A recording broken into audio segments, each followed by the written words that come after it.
had killed the market for, of course.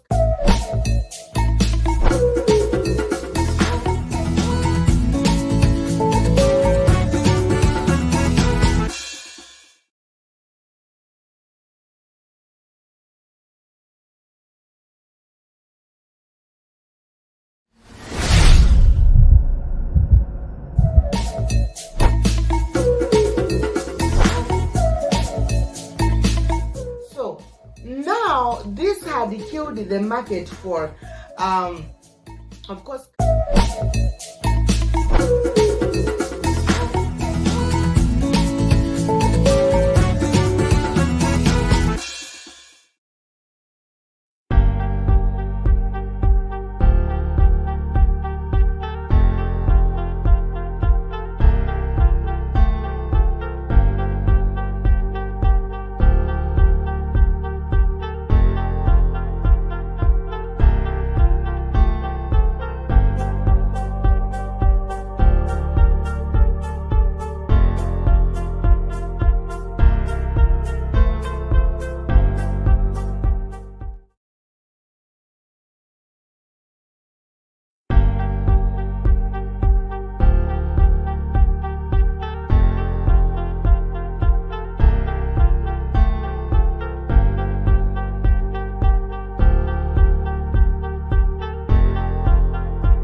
Good evening, ladies and gentlemen.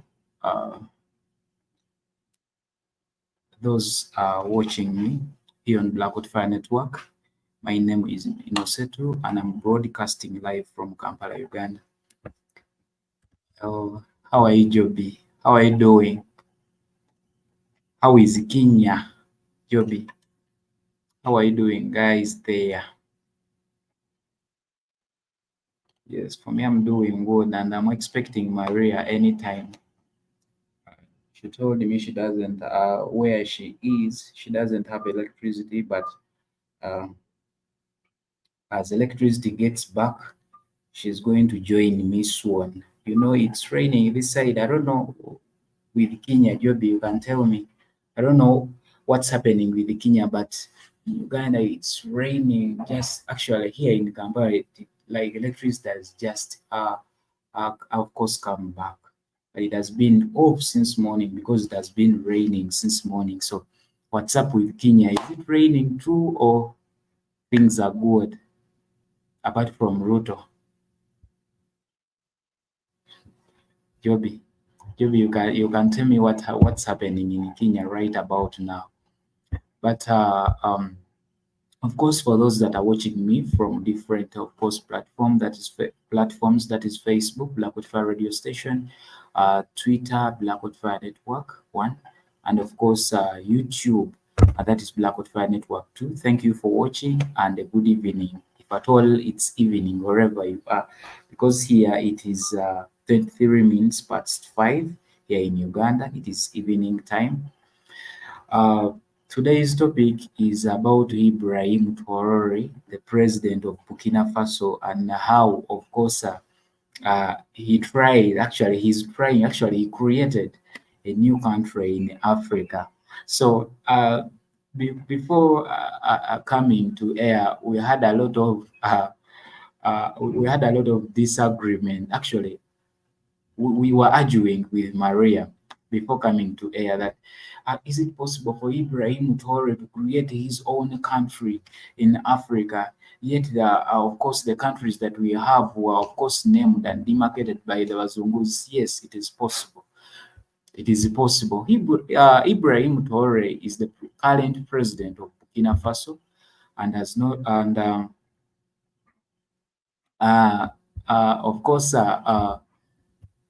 of course, has been instrumental in forming the alliance of the Sahel states. So by going back by the death of uh, by the death of General Gaddafi in Libya. That guy had a dream of creating, of course, of merging all African countries to become one country that can be controlled by either one president, if possible. But he had plan of merging, of course, all African countries. That was General Gaddafi during that time.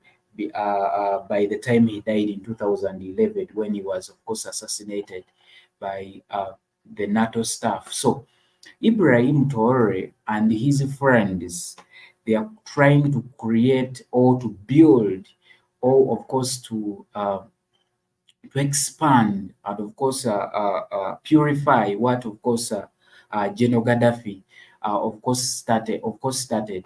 These people, Ibrahim Traore and his friends, they started with the so-called alliance of the Sahel states. These people, of course, this alliance separated from the rest of the West African countries or countries that are under ECOWAS. So this coalition, which includes Burkina Faso, Mali, Niger, aims to promote stability, security, and prosperity in the Sahel region. So when we look at these countries, the Burkina Faso, the Mali, the Niger, these are countries that said no to Frenchmen in the recent years due to the occurrence of the coups, the different coups that we had in these, of course, in these countries. So uh, these people, they sat down as the countries because at the beginning, when these countries had occurring coups, a lot of people looked at, of course, these countries as actually these are junta governments. They looked at actually they criticized their governments, and the main criticizer of these governments was ECOWAS. We remember that it was ECOWAS, that of course economic body that forges unity between the West African countries, because this body is not working at all. Apart from coming out and criticize African countries, it has never and never brought any program or any it has never done any step towards of course creating unity or creating peace in the West African countries. It just creates actually disunity among these countries and insecurity. At the beginning, after these countries had occurring coups, that is Burkina Faso, Mali, and Niger, ECOWAS actually it wanted to of course to send actually by then, ECOWAS was led by the Nigerian president. So it wanted to send off the army to these countries that had, of course, coups to reinstall the presidents that were overthrown. So these junta, of course, presidents, they were so they were so of course awake. They are awake. By that time, they are awake. They were awake. They were looking at this, of course, this move ECOWAS was trying to make. Of course, coups normally happen uh, not because army officers want, of course, to take up power or to take over power to different countries, but because there are a lot of discontent that moves around within our countries, a lot of discontent among people. When you look at what different, of course, governments, of course, promise people, and of course, what they fail to do, even the simplest things, they fail to do them. So most of these, of course, these countries that, of course, joined the Sahel Alliance, that is Mali, Burkina Faso, and Niger. These are countries that, of course, had France within themselves that was moving or that was working hand in hand with the governments that were going on that side. But due to due to the France's stay in those countries, these countries had never attained any development. They had never, apart from France, of course, digging out resources from these countries. France actually, these countries had never attained any development. When we look at actually these countries actually, when we look at them per country, when we go to Burkina Faso, this is a country where actually this is a country that that doesn't have, of course, electricity. In Uganda, we may be having electricity at a time when it goes off for a day, it goes off for 6 hours, but we have electricity. At least most of the people can have access to electricity, apart from those that are deep in the rural areas. But when you look at Burkina Faso, most of the people, and actually these are average people. These are people that are having some money, maybe government officials, maybe prominent businessmen. These are people that are these are people that have access to generators. So there are a lot of electricity shortage within Burkina Faso. Yet France has been living it, has been, of course, influencing. It has been influencing a lot in, of course, in Burkina Faso for a long time. The same case with Niger, and of course, and Mali. These countries have a lot of electricity shortage. So whenever coups happen, there are a lot of discontent that happens in, of course, within the people. And when the army comes out to, of course, to come on behalf of the people, so it sounds so good. However, most of the army, whenever they get power, whenever they make coups, we don't see them leaving. That is the biggest problem African people have. Um, so this alliance aims at creating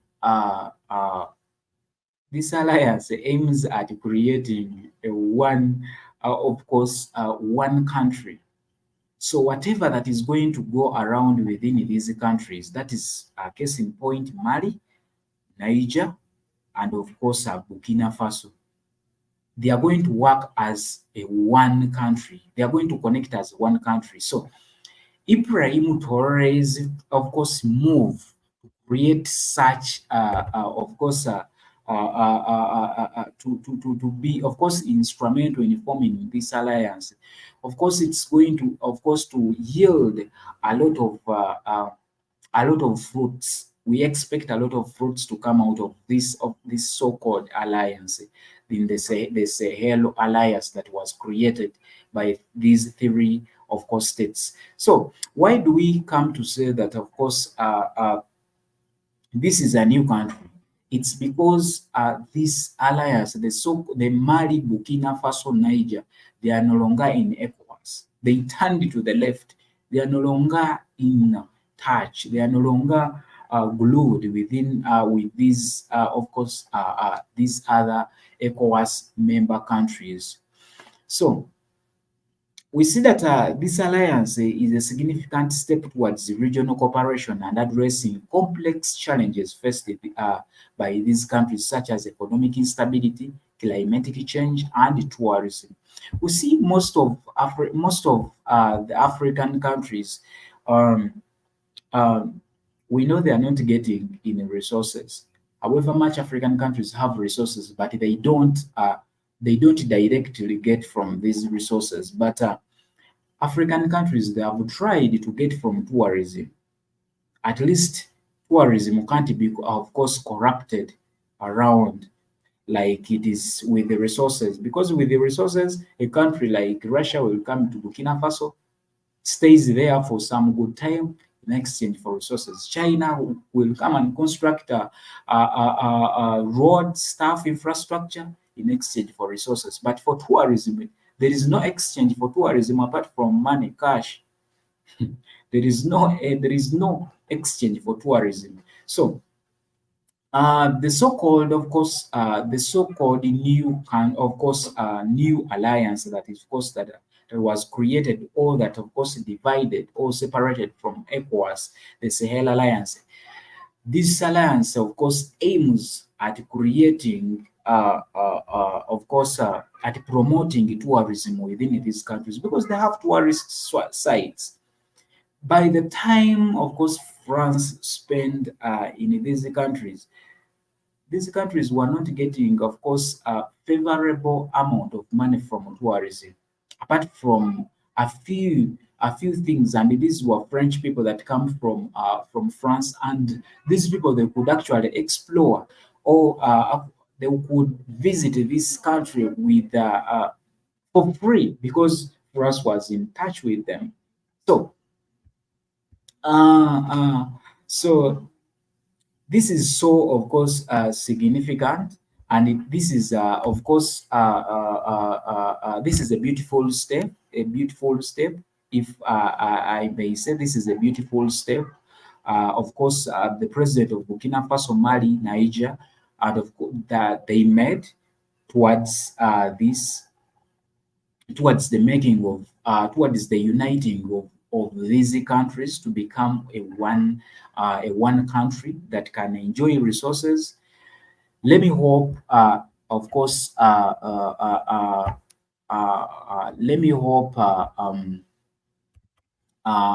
let me hope, of course, a lot of fruits are going to be gained in this. And the biggest mistake I make, for me, I see that may be made by these countries, or these countries are making. Mosquito says, "Good afternoon, Setu." Mosquito, it is evening here. Good afternoon, Setu. How was your weekend? My weekend was so fine, Mosquito. How about yours? How about your weekend? How was it? For me, mine was so fine. It was so good apart from the coldness. It is raining. It is raining so much apart from the coldness, but I'm doing good.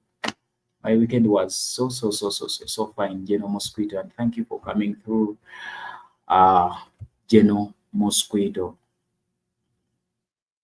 So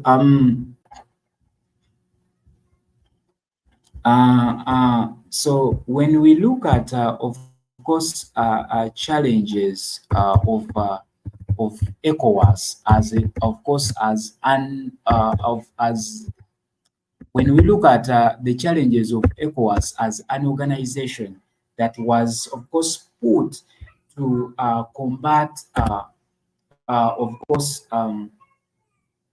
combat issues related with West African countries. A lot of countries that are in, of course, in this regional organization, the ECOWAS group, but this is an organization that is influenced still by the West. However much we see, of course, Russia trying to take part of some of the countries in West Africa, but we look at ECOWAS is influenced so much by France. It is influenced. It is not a lot of decisions. They are not made by African people or by West African people or West African leaders at ECOWAS. Just like the African Union, the African Union sits every year to combat issues related with Africa, but we have never seen any trend, any we have never seen. Did you hear President Traore's response to the French genocide to recolonize Africa? Okay. Mosquito. I heard about it. And by the way, Mosquito, Traore as a person, let me say, he may be having dreams, or he may be having objective or goals he wants to achieve for Africa, for Burkina Faso. But the biggest problem is, like, Traore he ran so fast for another colonizer than the African people. It was better for Traore to make the so-called Sahel Alliance, or to preach about recolonizing Africa against stuff. For him, he was so open. He sent away the French people, the Frenchmen from Burkina Faso, and he said they are not welcome anymore. Of course, in Burkina Faso, it is the same thing that happened in Mali. and in Niger. They even banned radio stations, all media-related things that are related to the French or France. They banned them. Even the French language is no longer actually the official language in, of course, in these countries. Prior, it was the official language, but it's no longer the official language. This is good, and this is, of course, a tremendous, of course, step towards recolonizing Africa. But does it make sense does it make sense for us to see Traore, of course, chasing out the French people and, of course, embracing the Russians? Does it make sense? I just see, like, to me, my submission on that, it's like jumping from actually jumping from the saucepan, and you go to the fire. You can't change from the French and you go to the Russians. So after some years, after 20, 30 years, uh, we shall see Burkina Faso coming out to say that the Russians have exploited, of course, the Russians have exploited Burkina Faso, the Russians have exploited Mali and Niger. We are yet to see this. Why is it that we always embrace these outsiders to Africa? Why do we look at them as if they are gods, as if they are they are the next option? They are the only opportunity that we have towards building towards building our African countries. You know, Mosquito. It may be good for Traore to be having such ideas of recolonizing Africa again. It may be, it sounds good for, of course, for Ibrahim Traore to, of course, to be instrumental in making an alliance, the Sahel Alliance, that is, of course, that is merging Niger, that is merging Burkina Faso, that is merging Mali, to become, of course, one country that can, of course, that can, of course, that can work on their own things without external factors, without the help of course, the ECOWAS, because the ECOWAS is not working for West African countries. It's not working. It's like African Union. But why is it that we give opportunity to the Bazungus, to the white people again to come? Because when you look at these countries that are becoming one country, these countries that are under the Sahel Alliance, that was created by the junta presidents of Burkina Faso, Mali, and Niger. When you look at these countries, education system, it was changed at the moment they chased out the French people learning Russian language. Russia already has started media houses within these countries. Russia has started, of course, exploiting resources within these countries. So does it make sense? Because the French people, they are doing the same things. So I don't see any sense in this, because French people were doing the same thing. They were doing the same thing within these countries. So to me, however much Traore and friends, they are fighting so much. They are fighting so much. They are showing us that they have that heart for Africa. They have that love for Africa. But why do they collaborate with another white man? Why do they see them signing different treaties with other white men, the Russians? So how different are Russians going to be in these countries? Apart from exploiting resources, apart from putting Russian army in these countries to protect, of course, Ibrahim Traore, because they see him as a person that supports them. The governments that were, of course, overthrown by these junta, of course, governments, by these junta presidents. These were governments that were supported by the French. So why does it take us long to understand that the Russians, they're also playing the same thing the French people were playing within these countries? The other time I was here, General Mosquito still, I was here, was it, it was Thursday last week when I said that when these people were scrambling for Africa, they sat down on the same table.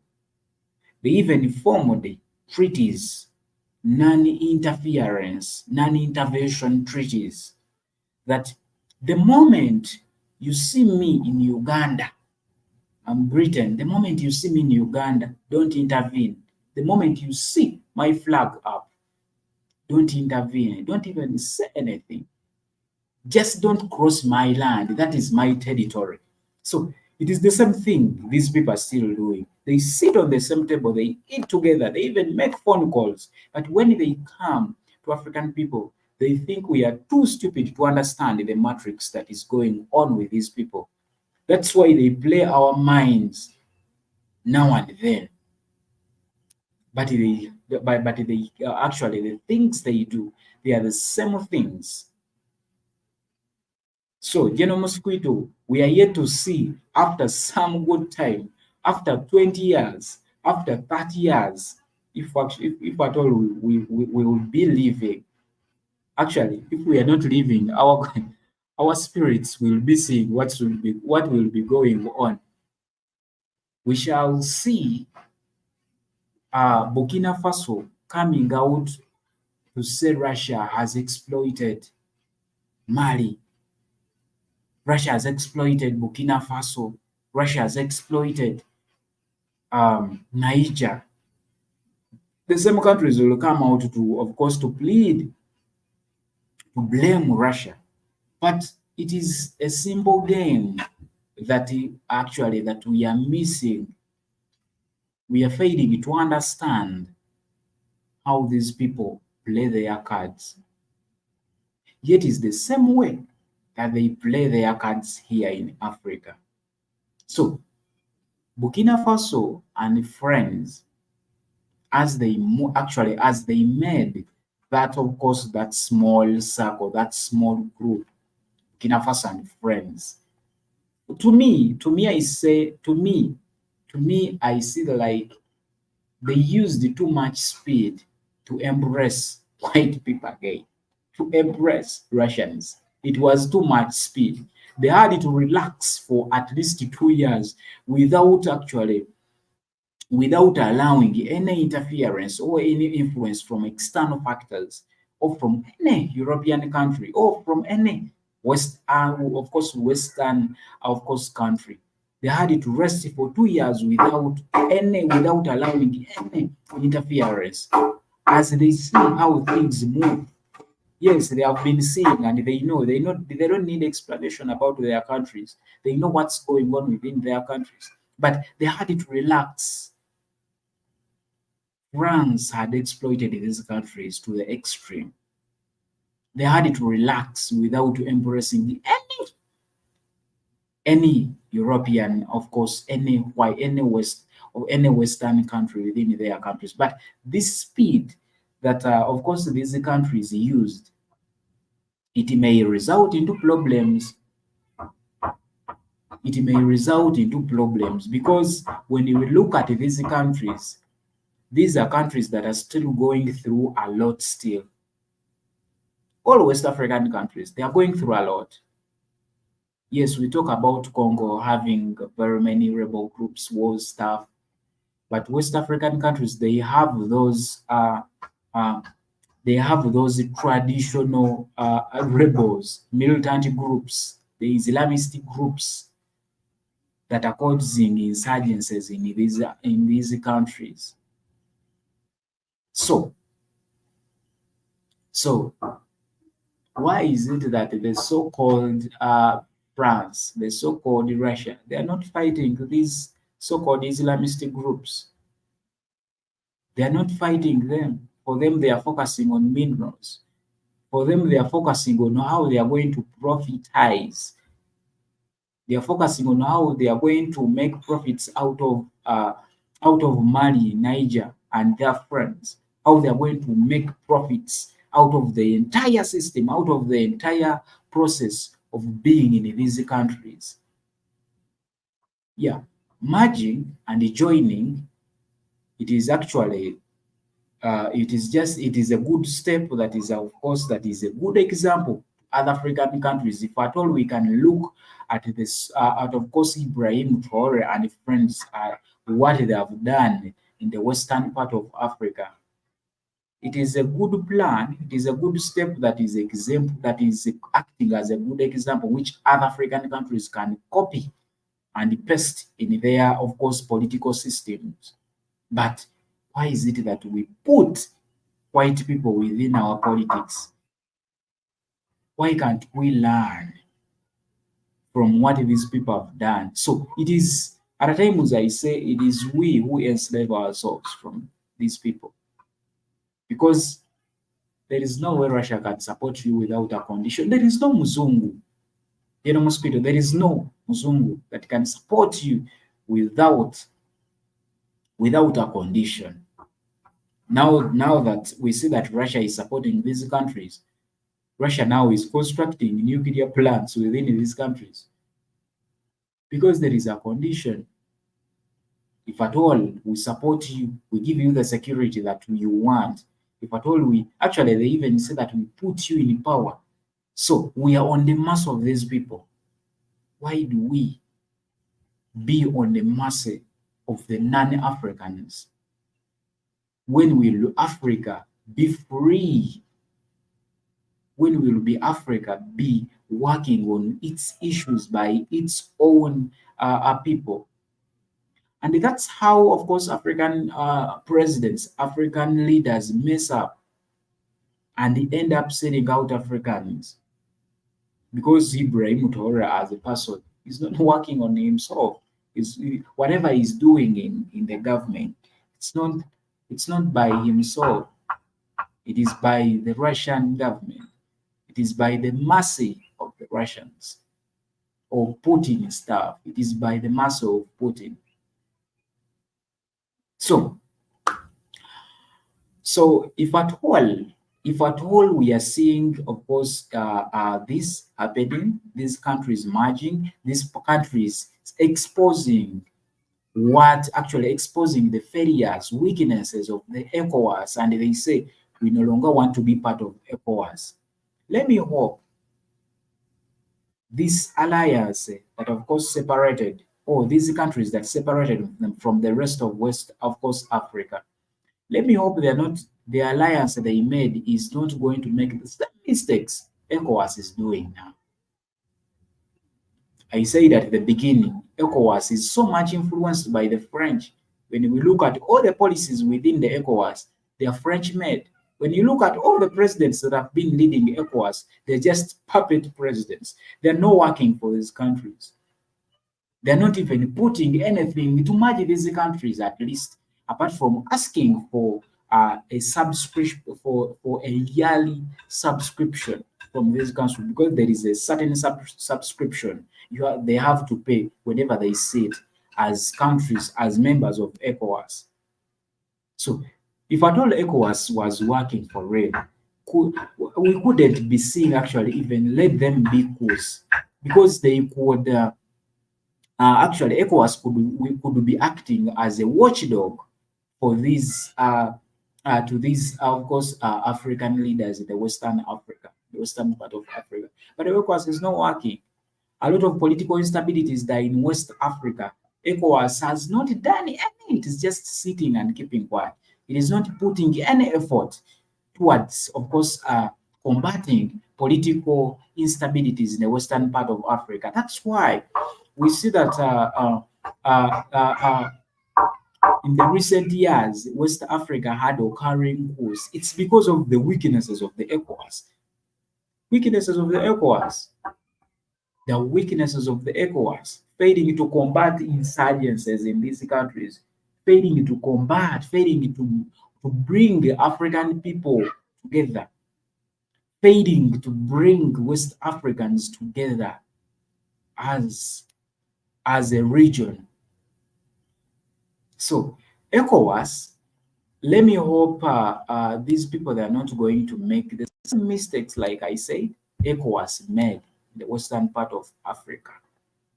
So the frequent, of course, coups and political unrest in Mali, Burkina Faso, and Niger, of course, weakened the bloc's cohesion and effectiveness, and that is ECOWAS. Reason being, people within these countries were crying out for long. It is the same thing that is happening with Kenya.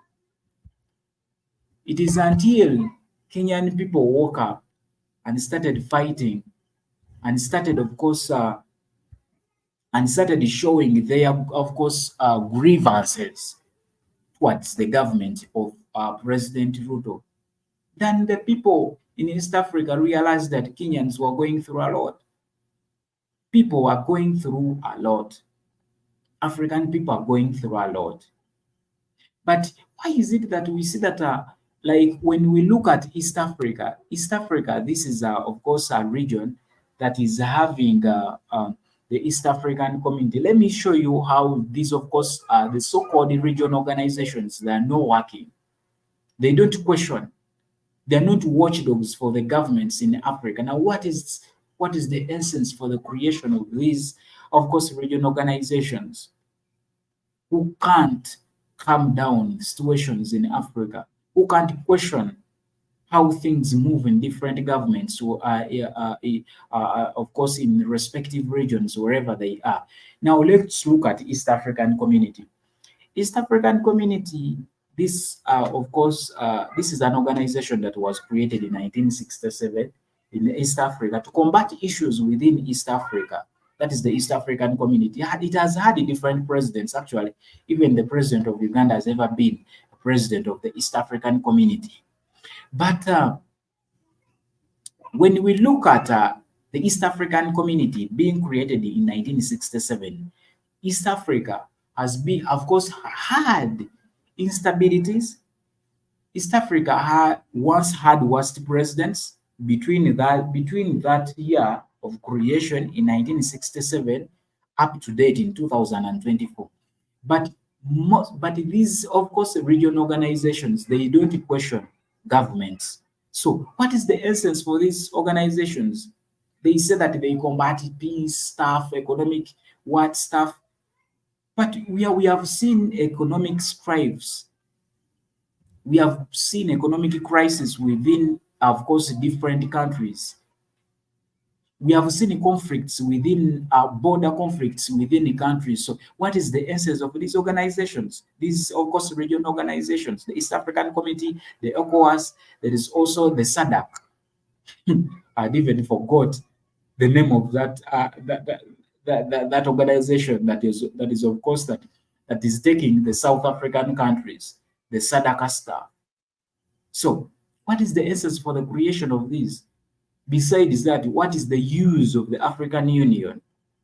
Having that union, of course, that union pronoun stuff, having that word, that phrase union. What is the what African Union is for what? People are fighting for themselves. Look at the Kenyans. People are fighting for themselves to find peace. People are fighting to, of course, to influence policies not to be made by countries. When these regional organizations, they are looking, when the African Union is looking, now what is the use of the African Union? What is the use of these regional organizations? So to me, actually, if at all these, of course, organizations were working perfectly, let me say, we wouldn't see issues like protests, people protesting for a president to resign, anti-government protests. We wouldn't be seeing issues like protests against the bills and the law, because it is these organizations to question the government on whatever that it's doing, but they are not working. So that's why wise leaders, let me say that, or leaders that have that love for Africa. Besides, because when you look at the Ibrahim Traore and his friends alliance that is merging those countries into one, this is, of course, an alliance that is a Muzungu-free alliance. So let me hope good is going to happen. But when you look at these other organizations that are trying to forge out unity, that are trying to forge out economic relations within countries, that are trying to forge out political stability within regions of Africa, these are organizations that are known, are led by Africans. They're led by puppets, because just imagine if at all someone wake up, if at all we make an organization that let it be African Union anyway, and you make Ruto the president of Kenya, the president of the African Union, to do what? Just know that Ruto is just an ambassador for the white people. So that's what I mean, that these organizations, they are not African organizations that are led by African people. You see an African face, but with the Muzungu mind, with the white mind, because they are the whites that are leading this. They are the whites that are controlling these organizations. No matter why, a lot of issues are happening across Africa, and these organizations, they are putting a blind ear. They are acting as if they are not seeing things are happening. They are acting as if they don't see anything happening. So what is the use of these organizations? Look at Congo. Should we think Congo is not having any organization that it's going that is under? There is no organization that is under Congo.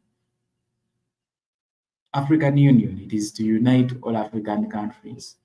But I see very few sittings of the African Union when I see all the presidents appearing on those platforms talking about sense. Apart from making things theoretical, talking about the things, yes, we are having instabilities within Congo, but this is what we must do. All whatever they say ends there. There is no further. There is no further, of course, there is no further step is taken apart from talking about things, apart from issuing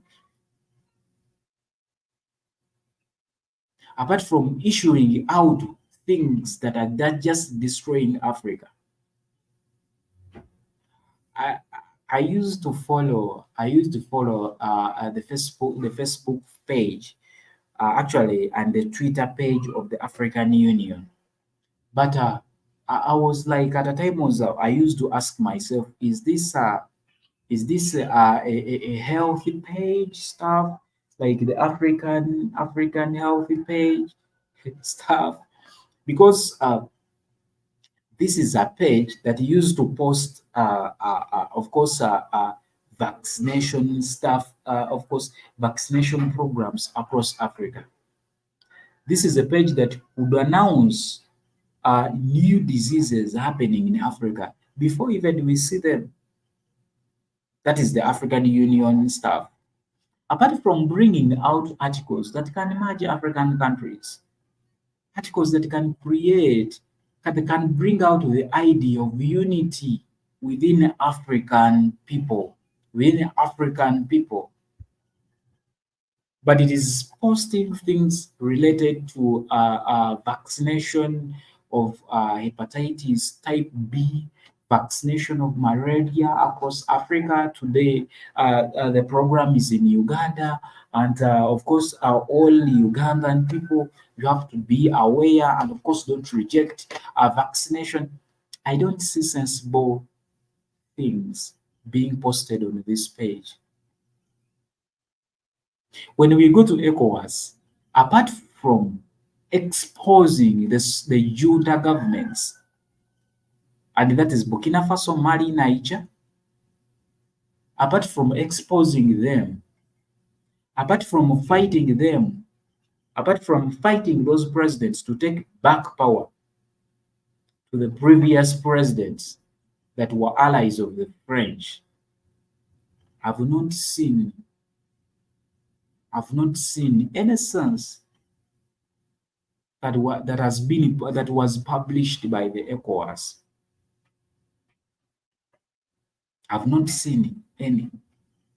But the organization has failed completely to stabilize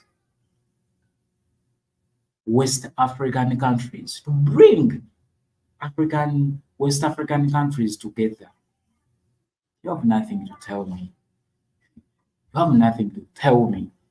So, the other issue, the security issues, of course, terrorism, insurgents, cross-border crimes remain, of course, persistent threat, and of course, in the West African countries. So, this is of course, the issue that, of course, that was, of course, raised by these people that created the Sahel Alliance, and it is the same issue, why these people, of course, separated, why these people, of course, turned the left away from the so-called ECOWAS, and that is the Sahel Alliance. When I talk about the Sahel Alliance, these are countries of Mali, Niger, and of course Burkina Faso.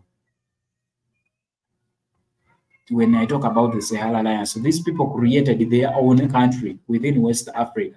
They are no longer among of course, the famous economic, the famous ECOWAS group in the West African countries that, of course, forges bringing out African countries together. So, a lot of course, insurgencies have been happening in these countries, the countries of Burkina Faso and countries of Mali, and of course Nigeria. A lot of insurgencies and insecurities, terrorism, and of course border crimes have been happening in these countries. So coming together as one countries, it is seen as a step to bring peace within these countries. It is seen as, of course, as a step to bring about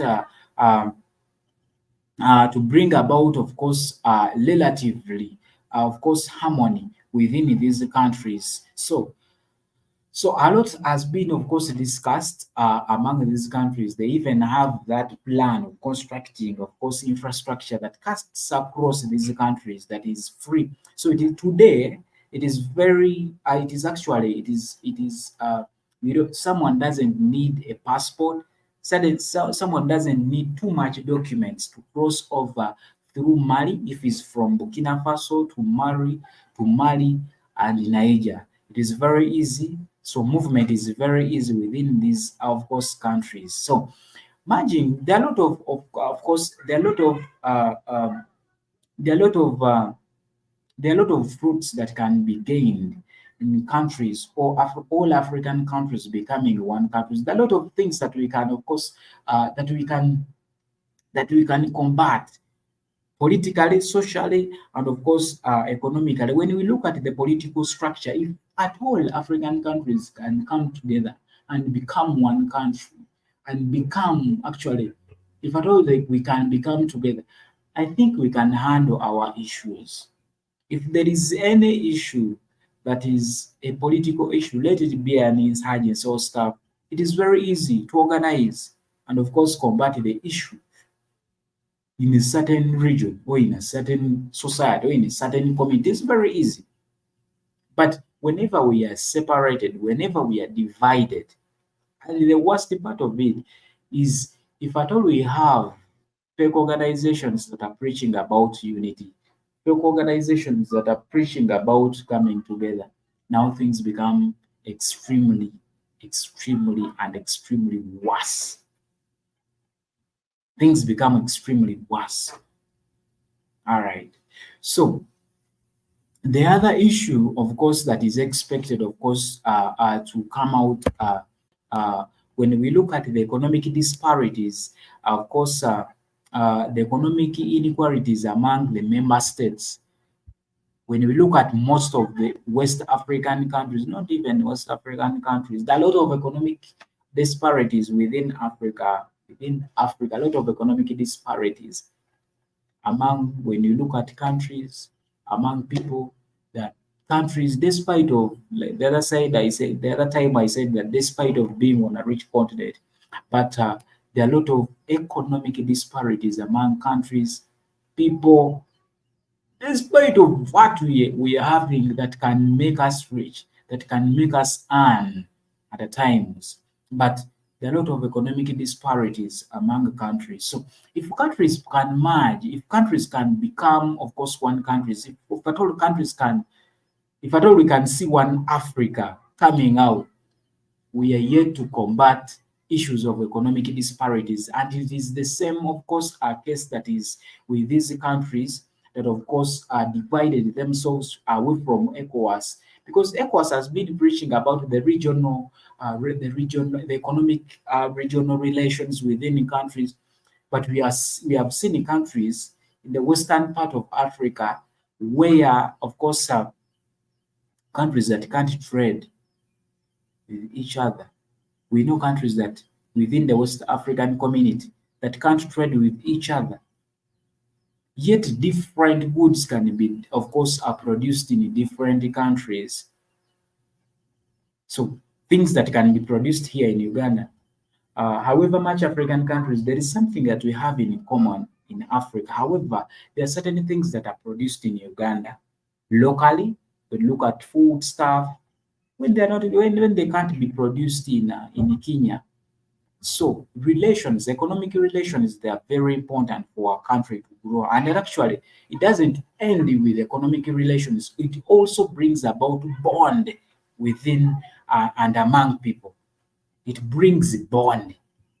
It makes people to bond in Africa. But if at all we can see that, of course, these countries, the new, of course, formed alliance is fighting, of course, much, is fighting so much, is, of course, focusing on, of course, ending economic disparities among these countries. So these are some of the issues that were addressed by Traore, Ibrahim Traore, the president of Burkina Faso, and the presidents of the countries that they merged, or the countries that separated away from ECOWAS, is to combat issues of economic disparities. When we look at Mali as a country, uh, uh, the people in that country, they are going through a lot. When we talk about employment opportunities, actually all African countries, there is that issue of unemployment in African countries, which will feature at times at the end also causes, of course, economic issues. It strains economic issues. Yeah, unemployment at the times also strains economic issues like inflation stuff, because the rich people at the times they get advantage of the poor people in such situations, because they know Innocent is very poor, can't afford to make this. So they become, of course, they do what they call monopoly. So these people, they are focusing on ending that. So it will be very easy for someone from Burkina Faso to, of course, try of course, to move to Niger to do business, to get employed, so that to end these economic disparities, these economic inequalities among people. So the other issue that of course that has been revised and looked into for the formation of this awful of separation from, of course, ECOWAS is, of course, the corruption and, of course, governance. Corruption and poor governing, of course, practices undermine the implementations of course, policies. So when we look at, I say that when we look at um, ECOWAS as an organization that, of course, that once led Burkina Faso, Niger, and of course, and Mali. This is, of course, an organization that uh, that had little question on, of course, on poor governance and corruption. It had a little question And it is the same case why we had to see, of course, coups happening in, of course, in Mali, Niger. It was because of poor governance and too much corruption. Poor governance, um, poor governance at a times it encompasses a lot of things. Poor governance, it leads to poor, of course, policing in a country. Poor governance leads to poor policing. So a poor government, this is a government that addresses issues that are not relevant or issues that are not important. If at all the issue today we are having, if at all the problem, the challenge we are having in Uganda today is electricity, and for you, you're looking up at other things, it is an indicator of poor governance. Corruption itself is an indicator of poor governance. A lot of government institutions in Africa, however much the presidents may fight hard to bring about the desired governance in Africa, but a lot of government institutions in Africa, these are institutions that, of course, that are so much spoiled, that are so much infected with the disease of corruption. The disease of corruption. We have seen here in Africa countries that have considered that have been even internationally considered, internationally written in books, that are poor, but with the richest people, with the richest presidents, with the richest presidents that have invested outside Africa. Just look at the countries that are considered to be poorest. Go to Burundi, go to Congo, countries that are considered, like people are considered to be very poor. These are countries that are having the richest people here on the earth. Why? It is because of corruption. These people do a lot of corruption. These people sell out their own people to the whites. The country is mineral rich. They sell it out for their benefit, not for anyone. For their benefit, not for anyone. That is Africa. You just mention any country you know about that is considered to be very poor, the poorest country in Africa. Poorest country in Africa. No, let us look at Rwanda itself. So these are these are some of the countries that are considered to be the poorest countries. Burundi. I talked about Burundi. When you look at political leaders in Burundi, they are very rich. Where did they get that money at the expense of others? People are going through a lot. People are eating one meal or not even eating anything in a day. People are spending, of course, less dollars per day. Some people then they don't even see even money at all. So where do these people get money? Where do these people get money at the expense of others? They would also be poor too. Where do they get money? It's because of corruption. We look at the second country that is looked at the poorest country is Somalia. Despite of the wars that are happening in this area, but the leaders, they are very rich. For me, look at the Somalis that are here in Uganda, not in a bad way. They are refugees. But these are people that are living in apartments. Yeah. These are people that are living in flats, apartments. These are people that are given money monthly as if they are working somewhere. However, some of them here in Uganda, most of the Somalis are here in Uganda now, they are coming out to drive tukutuku. I don't know how you know tukutuku.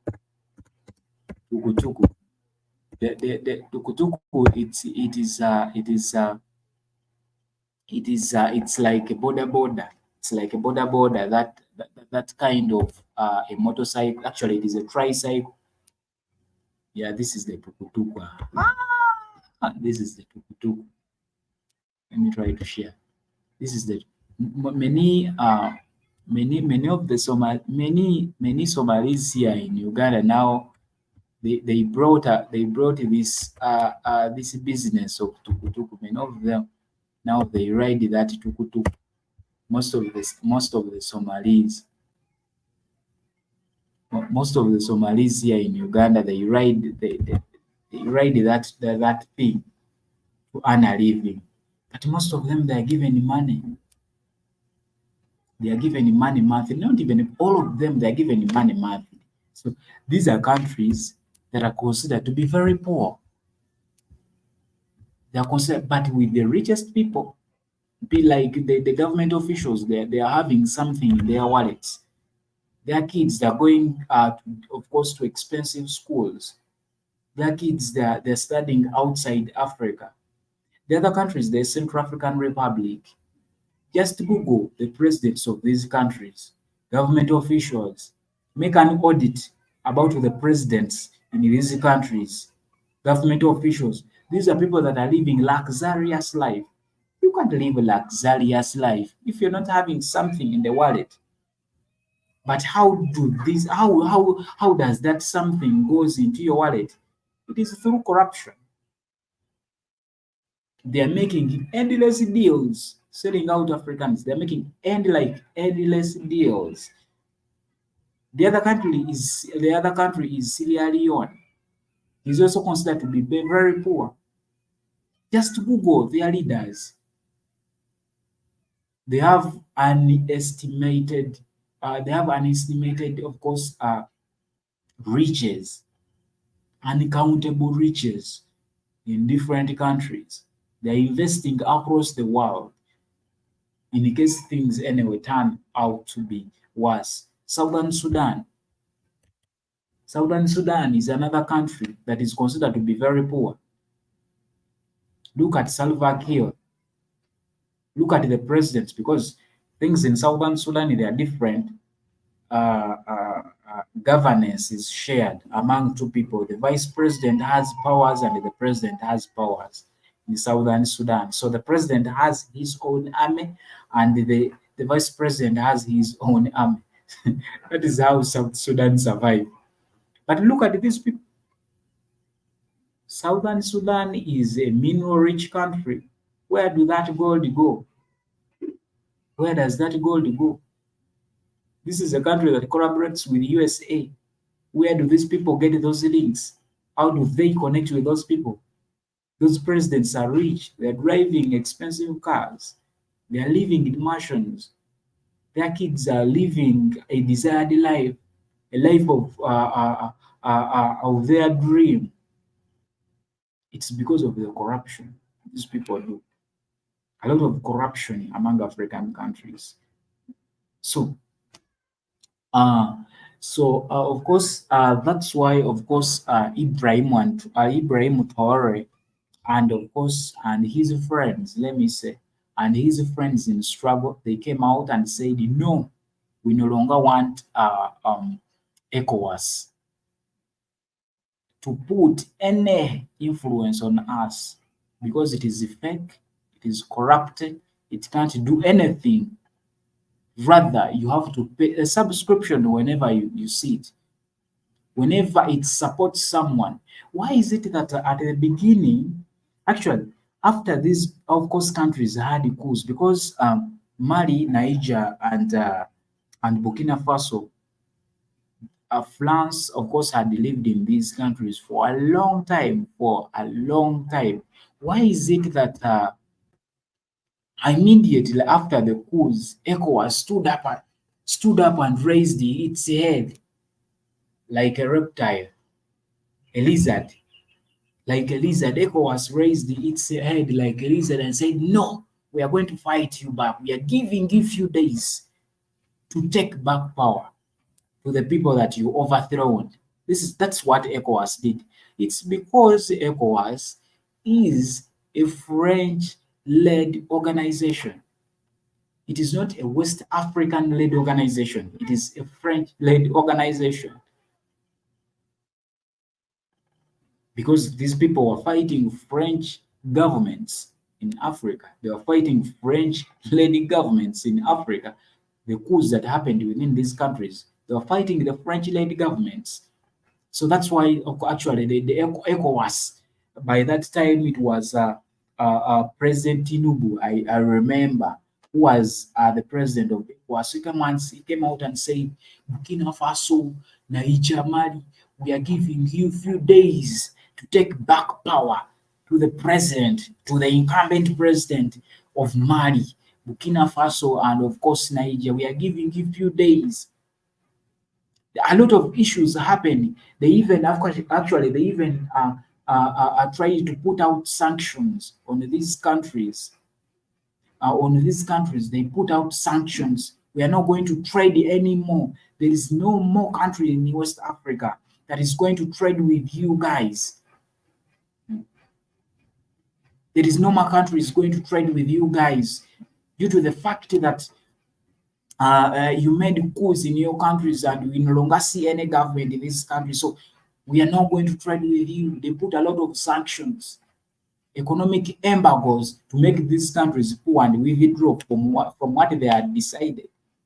However much these people were so brilliant and they were brave, the Judah presidents were so brave. They were so brave. Why? It's because they are considered to be young, but they were brave. They said, no, we are not taking back power. If Nigeria doesn't want to trade with Burkina Faso, it's your problem. Don't trade with us. If at all Nigeria doesn't want to trade with Niger, it's okay. It is extremely okay. Don't trade with us. Stay wherever you are. We stay where we are. That's why these presidents said at the beginning. Why is it that we saw ECOWAS coming out in such issues, but we have not seen ECOWAS coming out in a lot of issues that have happened in West Africa? A lot of unfavorable, a lot of unpleasant issues that have happened in West Africa. But we saw it coming out after the coups, coming out to raise up the head like a lizard. Like, why are you doing that? Why is it that we have not been seeing it coming out in the recent years? We have not seen it. We have not seen it coming out to say, you know what?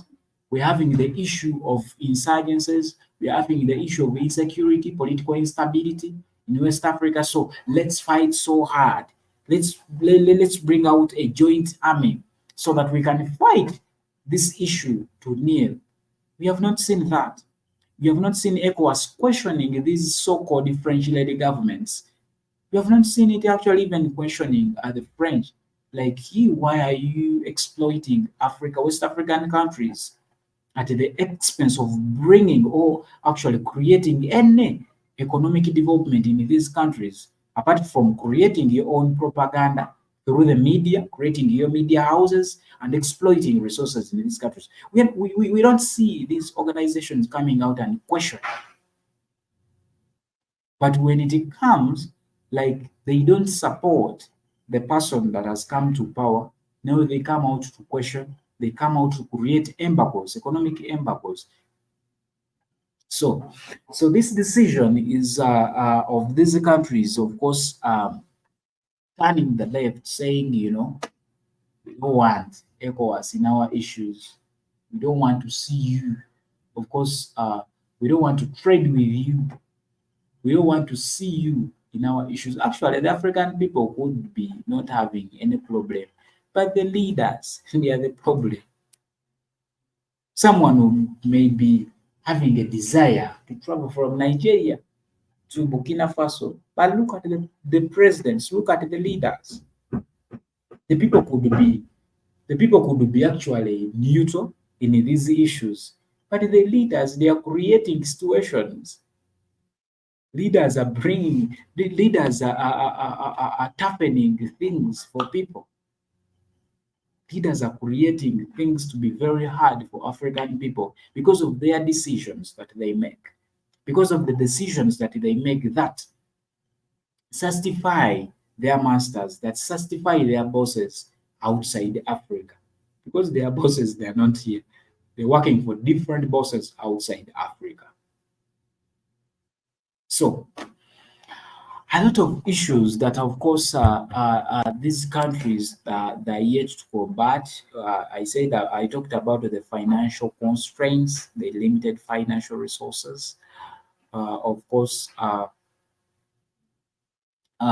governance and corruption, economic stability. So, a lot of questions actually, just like a lot of issues actually are coming out now. African people, they are realizing, however, they still do mistakes. Whatever that they do, they make mistakes in what they do. They make mistakes. Even the Burkina Faso Mali staff, Sahel Alliance, their mistakes they are making, for me, I'm seeing they're making blunders around. But this should act as an example to East Africa, Central Africa, and South Africa. It should become as an example. If we don't see anything, if we don't see any significant change, if you don't see any significance in these organizations, let's leave them and create own organizations that can justify, that can apply to what Africans are going through right about now. Because ECOWAS as an organization, it is just an organization. It doesn't know whether INNOSSETU you ate lunch or not.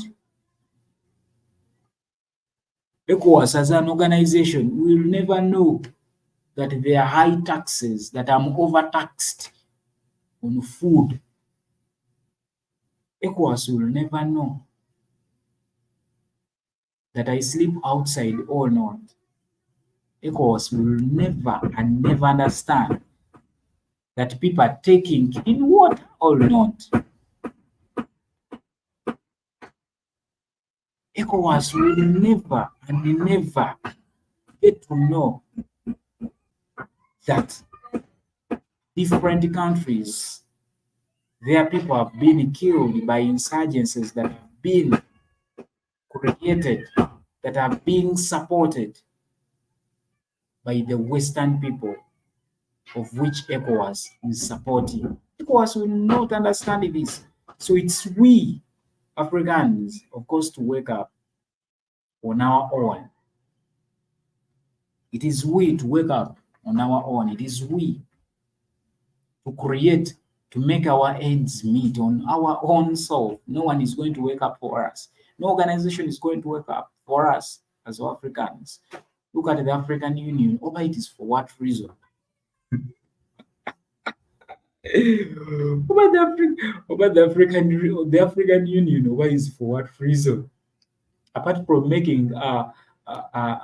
making students in school stupid learning about the African Union, create peace, create unity among Africans. Is of course an organization that was made. They make a lot of stories whenever it comes to education. But do these things in reality work? Apart from knowing that they exist, do they work? And where have they worked? And how have they worked for Africa? Should we think that in their policies make them blind? Their policies direct them to stay silent when, of course, certain issues are happening. Their policies, their policies allow them to not to interfere in any war. Actually, when wars are happening within Africa, when, of course, different rebel groups are happening within Africa, when the Western people are exploiting mineral resources, so they are not concerned about such issues. Let's think that this is what these, of course, organizations were made to make Africans blind, make Africans lose the sense of unity, lose the sense of demanding what they have to demand for.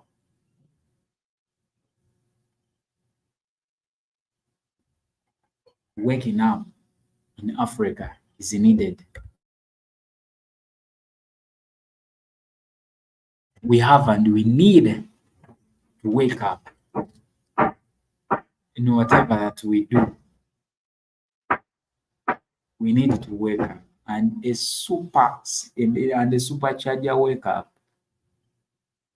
West Africa is going through a lot of things. And when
so so so a lot of issues and a lot of issues are coming out from, of course, from the ECOWAS group members. Like, how can those countries do that? How do those countries come out and, of course, fail? Of course, to how can they leave? How can they leave this organization without our consent? I guess they want to create that verbal war with these, of course, countries that separated from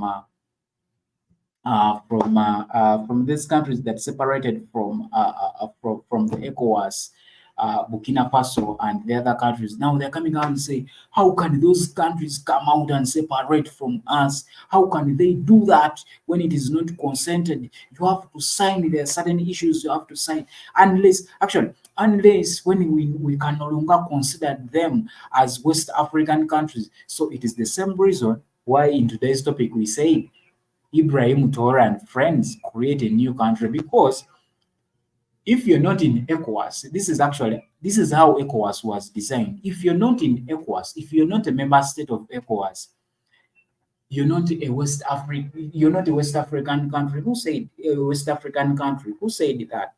Who said so?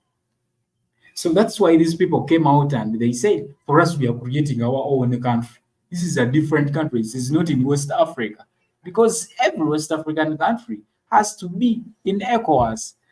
Jibi Jabba from YouTube says, hey, Setu, how are you, Jibi Jabba? How are you doing? How is your day moving? How was your weekend? Me, I'm doing fine. I'm doing fine, Jibi Jabba. It's like I'm just feeling cold. It has been raining since morning. I'm waiting for Maria here. It's not coming. Uh, uh, it is uh, it is bad news at Maria's place where he's residing now. It is bad news that side. It has been raining since morning, but it's bad news for them. They don't even have electricity. Yeah, here, of course, in the capital, electricity has been on. Actually, it has been off since morning, but it came in the evening, and I'm here to deliver. GBT says, I'm well, it's rainy morning here. Wow. So it is also raining that says. So should we think, GBT, that you're having the same seasons we are having here? It's also raining. It has been raining like raining since morning here. I don't know whether it has stopped at Maria's place, but it has stopped here. Oh, wow, it is raining there. That's great. By the way, I'm that kind of a person who likes rain. For me, I like rain. A lot of people don't like rain, but for me, I like rain. I like it when it rains. I like it when it rains. I feel good when it rains. For me, I like rain. So, yeah, it is raining. That's great. That's great. If it's raining, that's great. May I like rain. Oh, but when it comes to Maria, Maria hates rain like what? But If it's raining, that's good, Jibby Jabba. Yeah, Jibby Jabba, I'm here actually. Of course, trying to elaborate more. We've had drought for 3 weeks. What? What? This is the first heavy rain. What? Drought? What? Like, Jibby Jabba, do you mean real drought, or like it has not been raining, but ah, for 3 weeks? It is that is terrible. I just imagine how it looks like when it is sunny, when it is extremely sunny. Wow! But when it is drought is extreme.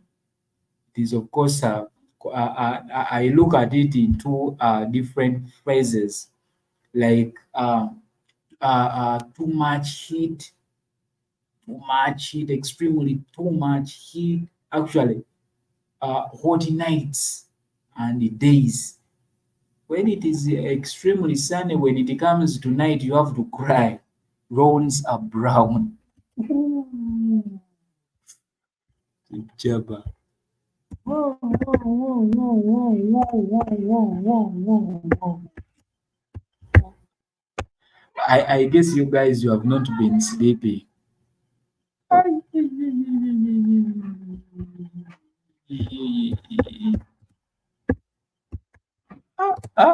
I guess Jibba Jabba, you have not been sleeping.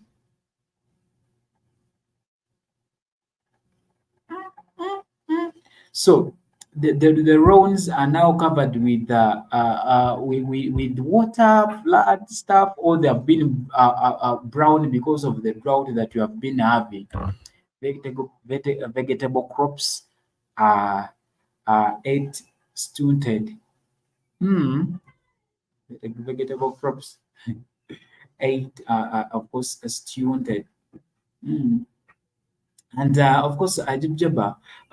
So when it comes to season, um, should like for like when it rains in Africa, actually this coming month, the August month is of course it starts. However much we don't normally have rains in July in Uganda. The rainy season normally. I don't know what is happening. I don't know what's happening, because even the weather forecasters, they lied to us. Actually, they said that we might not see any rain in we might not see any rain in July, but we are having rain. There are now 3 days. We are having rain from morning the entire weekend. We have been having rain from morning to evening. However, however much the forecasters were like, we are not in July, we in Uganda we might not experience any rain, because normally the season now begins. Uh, the second season of the year in Uganda normally begins from August to December. December, yeah, from August to December, the rainy season now begins from August, and so that's when people plant stuff. Now people are rushing in gardens now to prepare for planting in August.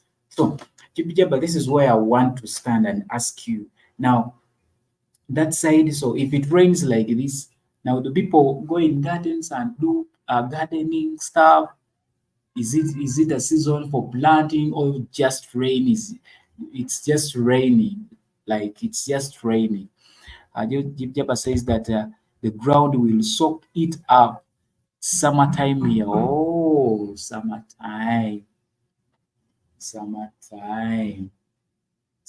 But a lot of people, Japa like summer. Most of the people like summer. Like, I was told that most of the Bazungus like summer. Like in, I just hear this from people that have been in of course that have been abroad, that have been in USA and other countries, that experience summer and winter. Some people say that if it is not summer, it is winter, and when it is winter, it is very extremely cold. So a lot of people yearn for summer at least. Yeah, yeah, it's the growing season, April through September. Oh, it's the growing season.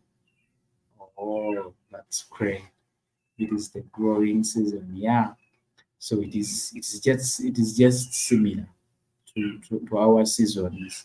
However, However much for we, the season, the other season starts with March. Actually, it is raining again outside. I can hear it is raining again outside here. But normally, the first season starts with March. The rainy season starts with March and ends in ends. Actually, it is a Feb, March, and it ends in June. Then from June, July, August, it is sunny. Then from June and July, sunny. Then from August to December, it is rainy. Then from Jan to Feb, we see another season. That's how it is. So, still another question for you, Jibijaba. You said it's a growing season, and normally in Africa, every season has its own crops to be grown within that season. So is it the same thing with is it the same thing that side, like, or you just grow anything you feel like? You had your seeds for corns, you kept last season, you just bring them out and plant, because normally seasons in Africa, different seasons there, of course, they're planned for different crops. You may find out, however much very many people confuse things, and that's why they don't get actually yields. They mix out seasons. So is it the same case that side, that every season has its own crops, or you just grow anything you have? You had your watermelon seeds, you had kept them for so long, now you're pulling them out to, of course, to sow them that season. Jibijaba, you can tell me. You can tell me, because normally here, Maria is here in the building. Maria. I guess this Maria is not having network. Hello.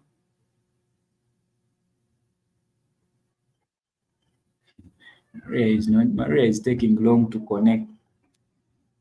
I don't know what's happening with her network. Jibijaba, I guess, is replying to what I asked him. He says that no, we're having temperature zones. My zone, we have winter, snow. Oh, southern states don't have snow. Southern states don't have snow and can grow winter crops. Oh, oh. So, eh,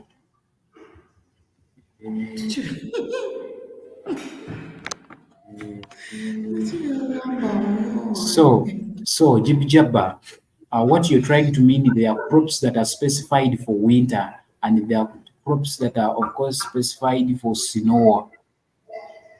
Winter don't have snow and can grow winter. Temperature zones, because they are even they're different. Science the gakomyewo amasanzi gakakoma mbadde osobola kujja live nga mulimu nga mwa black that's obadde kirungi. tokiraba.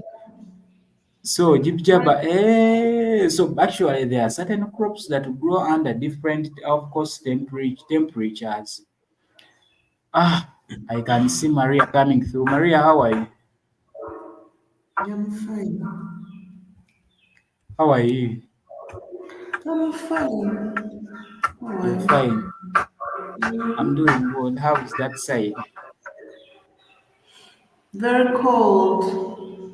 It has been Actually, it raining is since raining. It is morning. raining again here. Same thing. Hey, how was your weekend? Very broke. No Very. back was sent. All right. By the time you came here, actually, Jibjaba was trying to tell us actually the zones, the temperatures, actually how planting is, of course, is in their country. where is of course determined by temperature zones. I didn't know that. Hi, Jeep. Hi, Jeep. Japa. How are you?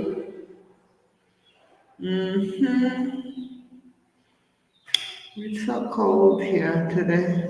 Nzize katatandisa ovaawo nga bw'ogenda.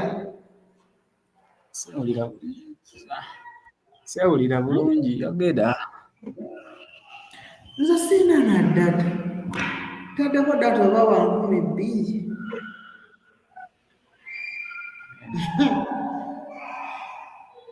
Yogerako kale. Simanyi bye mubaddeko. Oyagala njogere ki? I told you Jibjaba was telling you, like, for me, I didn't know that, of course, that certain crops, of course, are determined by planting is determined by temperature zones, because he was telling me how their seasons, how their growing season ran through April to September. So I was we were jazzing, Katono, by the topic is up there. So Jibjaba still says that Era Florida, nkimanyiiko. eh? Kati awo nyumya Kati nyumya nkimanyiiko nsoose nekiraba. kiraba.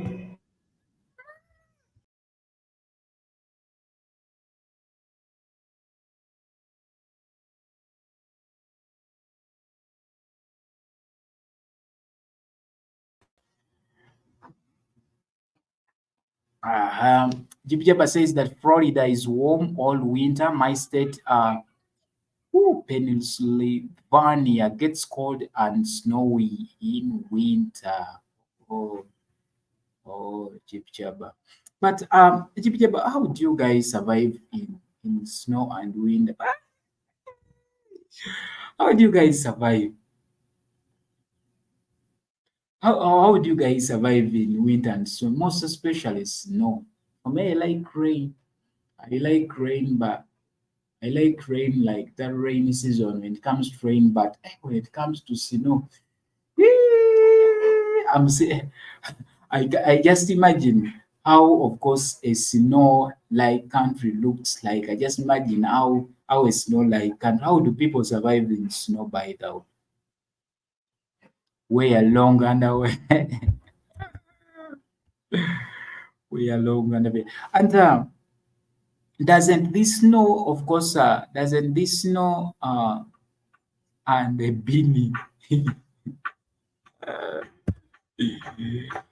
and because I normally watch people on TV during snow. They are with umbrellas, moving. Cars are not moving. Are these things real? I'm sorry to ask this. Are these things real? You know, you see people like cars are not moving. Someone is having an umbrella, not for rain but for snow. Are these are these things real? Because normally here, even if when it rains, Africans we live in a different world or in a different way. Like whether it is raining or not, people will move.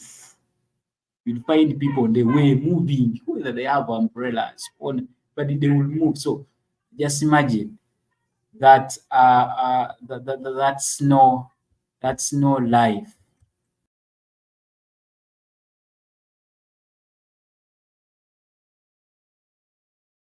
How is innocent running up and down?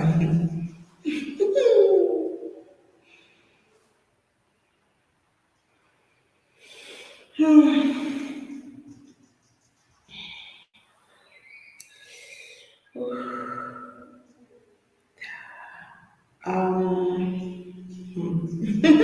don't know where to start from. I don't know where to start from. I'm just in a conversation of Java and Innocent. But yeah, one thing I know, not some parts of America do not receive snow at times. They receive it once in a while. So But where do we see snow, by the way, in Africa at times? I think there are some parts in South Africa where we see snow and all that, but the majority of Africa, we don't have that kind of weather. And like right now, you see, I'm wearing this, and it's very cold to me. I feel it's cold. But if I read you that temperature, most of you be like, no, that's not cold. It's just normal. Because I think we have that difference in temperature. Um, I've seen like at this time, by the way, this time you will see like a lot of people who have come from the US, the UK, and Europe and America and Asia and elsewhere. They are moving with vests, all right? Because for them, I think this is a very beautiful weather. But now for us would be like, yeah, it's cold, so we're gonna take some cup of tea and whatever it is to warm you up. But let me try and check the temperatures on my phone. So whenever we are like it, I realize that whenever we are like talking of cold, like we're wearing the sweaters and all that, it is actually not cold when it comes to the people like in the UK and the US. Yeah, so we have not had power. I mean, we have not been having power because it has been raining since morning. So, in terms I remove this and get I put back my Google, not sorry.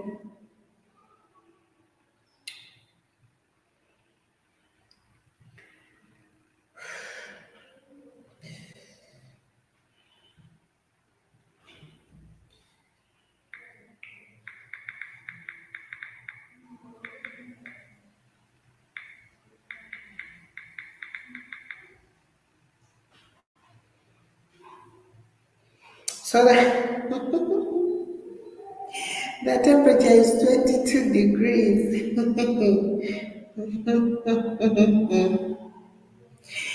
It is 22. And in some other places, they're saying it's 23, where I am like right now. All right. So,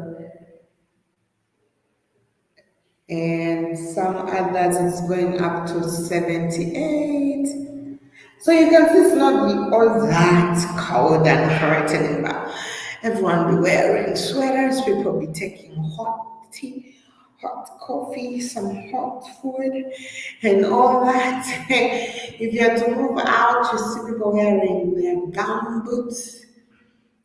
Because now it must be muddy out there. I don't know, I haven't been out but so that's the temperature. Some others feel like it's good the way it is, and some of us like um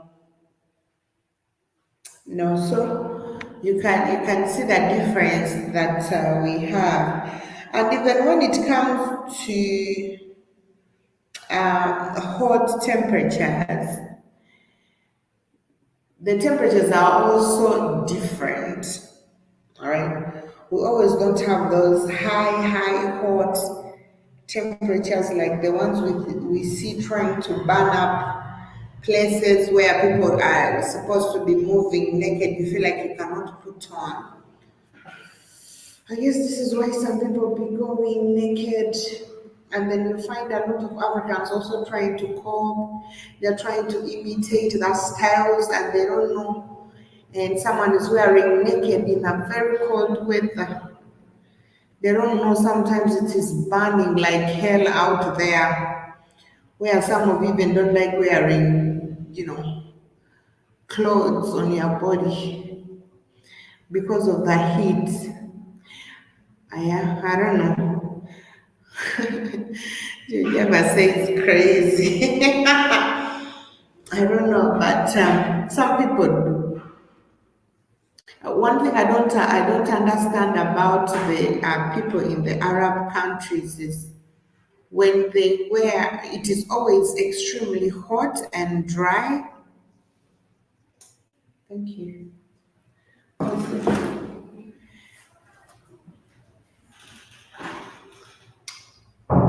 It is always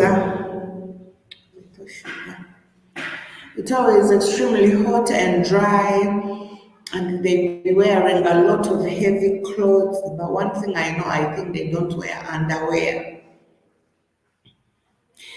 Innerwears. I don't I don't know how they survive. I always have wild imaginations when I see them people.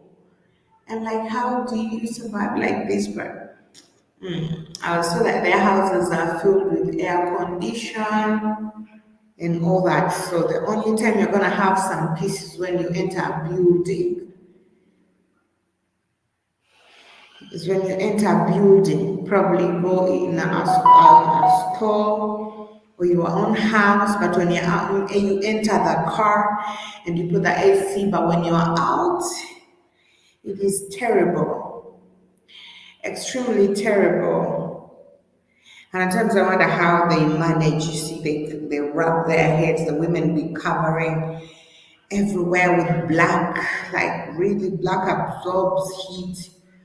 For the men, it is white. I don't know what's wrong with their women and the choices of what they wear. Anyway, it's their choice. But one thing I know, I don't think someone can wear those inner underwears in such kind of a temperature. But I got to realize they first wrap something around themselves. Those are the men. They don't wear underpants. I don't, the ones that goes under. I don't know how you guys call those things. Boxer, what? I don't know. What is a boxer and what is the other? I don't differentiate those two things. There's that small thing they wear and then another one which is play. I guess I guess play and I don't know. I maybe I'm mistaken, but there's that smaller thing they wear, like the ladies wear fast in, and then that. The Arab people don't wear those things. They first wrap something like a wrapper around their waist and then they throw probably maybe with a vest if at all inside and then those long kanzus because of the heat. You cannot be tying your bows when it is so hot like that. And they have that, let me not talk about those people, but heat is heat, I guess.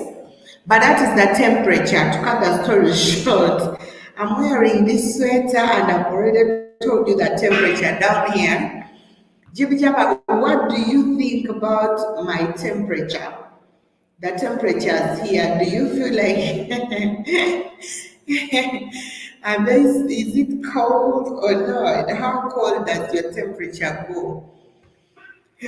Innocent is here. I want him to introduce me to the discussion he had. I wasn't aware. We have not been communicating since morning, by the way. My phone has been down, so I'm just not gonna jump right there. So, Innocent, talk about your audience.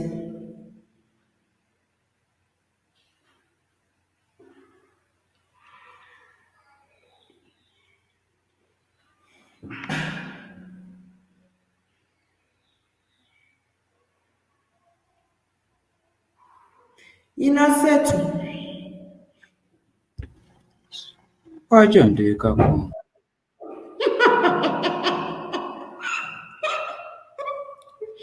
how did you?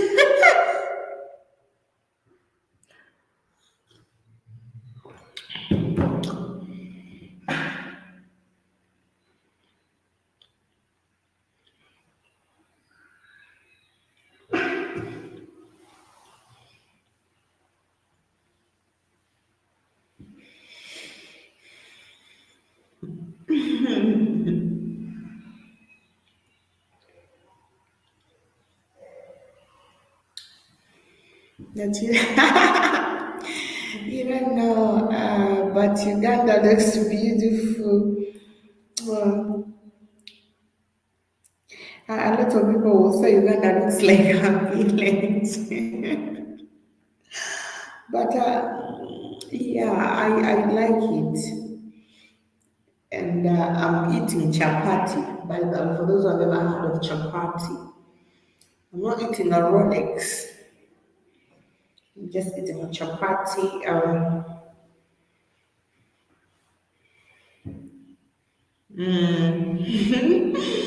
That we have the red soil, like Jibjaba southern states, Georgia, South Carolina.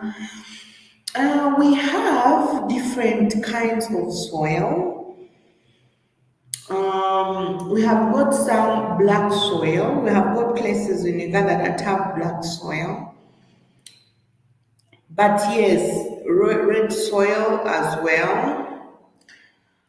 We have got some other places that have, I don't know, maybe it is, the soil looks like a little bit white or something, but yeah.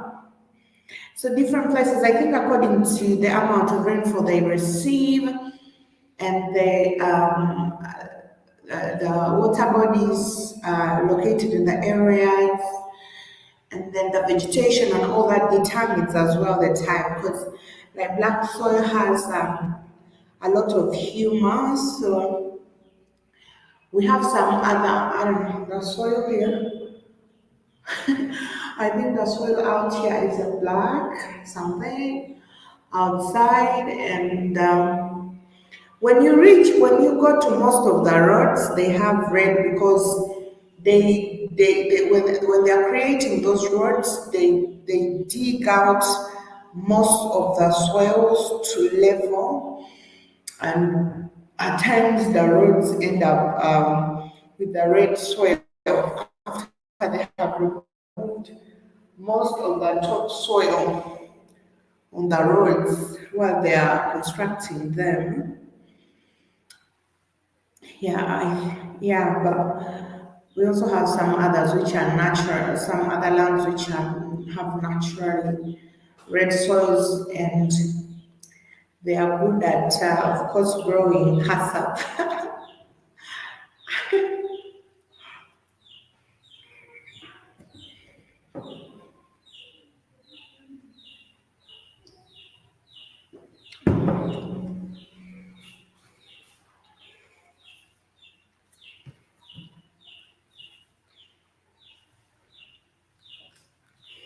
We also have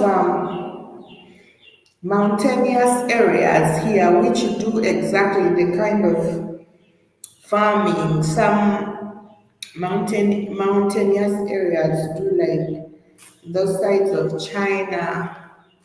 We have some areas where like people have to do terracing and all that kind of. But when you have to look at those kind of areas, they really look beautiful. I always love to watch their farms on the mountain and how they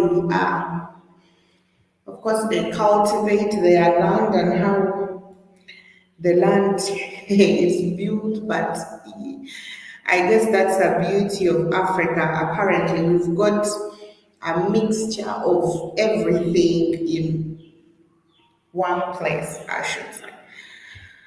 There are also places that are extremely rocky, and you'll be like, wow, the sceneries are always good and all that. So you reach places where you find rocks and huge, extremely huge rocks, but people are living around those areas.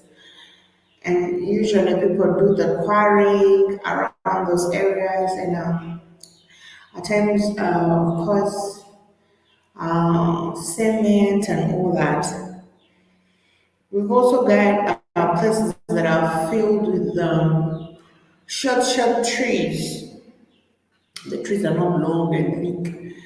They are short and a little bit, um, thin and all that. But yeah, I guess Africa It's a mixture of almost everything. I wished that Innocent would come and introduce me to this topic. I've not been like online, but I guess let me try to check up something because he's not responding to my request. I guess I'll do that a little and I get a see.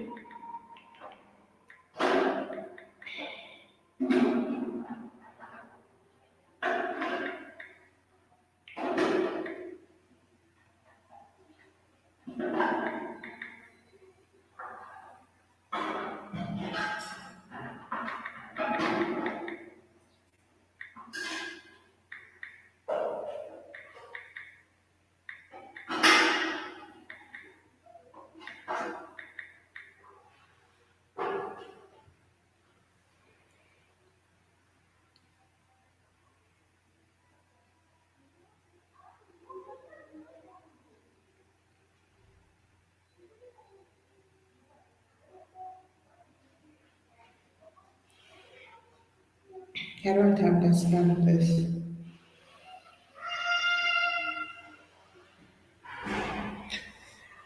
Mhm. So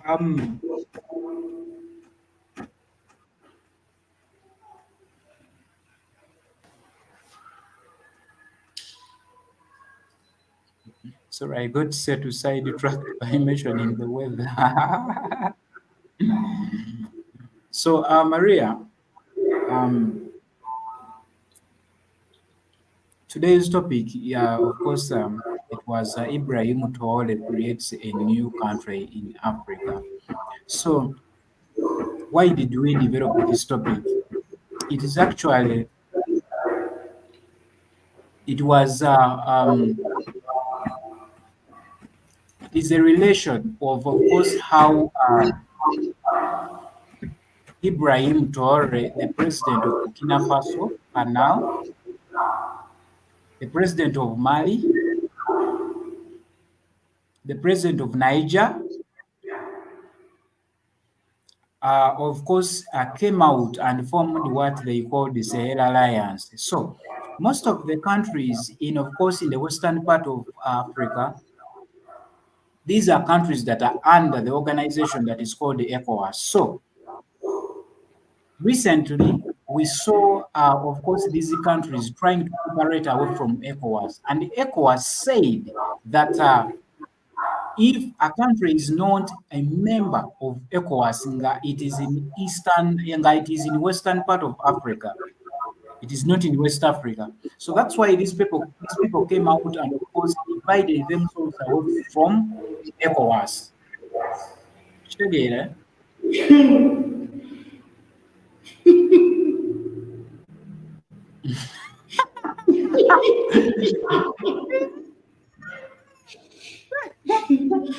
God mind him.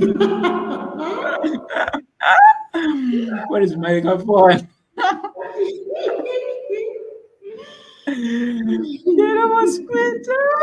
The mosquito doesn't forget stuff. Don't do it. Stuff is always in his mind.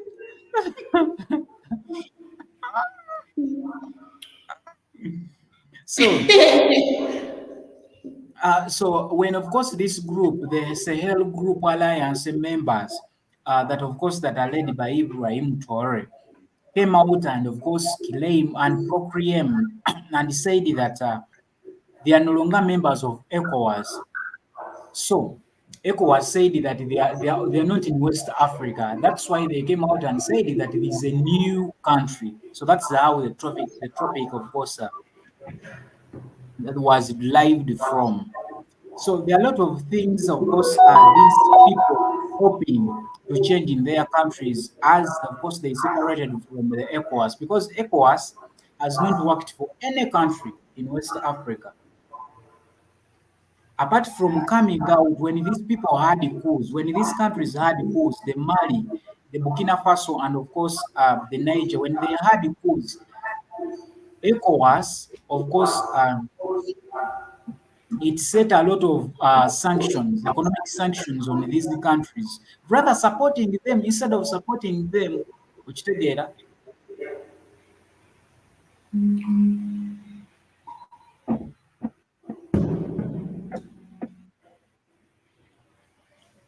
So that's why they came out, and of course, left the economic, the ECOWAS group and created their own group. So now they are not considered to be West African countries. They are considered to be new countries because ECOWAS, it is considered to be that organization that leads those countries that are in what? In the western part of Africa. So to you, what, of course, benefits do you see that these countries are going to enjoy when they are, of course, after, of course, running away, after turning to the left, leaving this ECOWAS organization?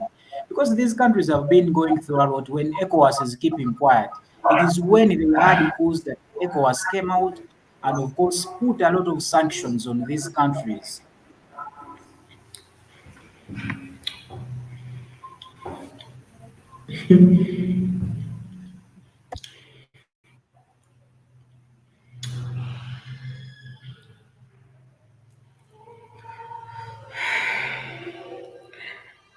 First,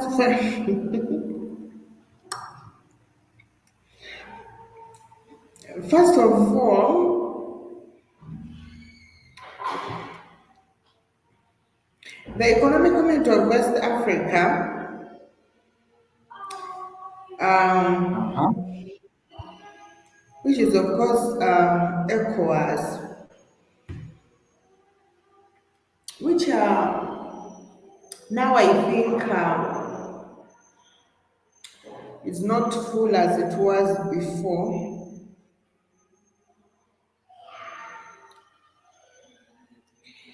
We know that when the West African countries, like the countries that have broken away, of course, Mali, Niger, Burkina Faso, and others that have broken away from ECOWAS.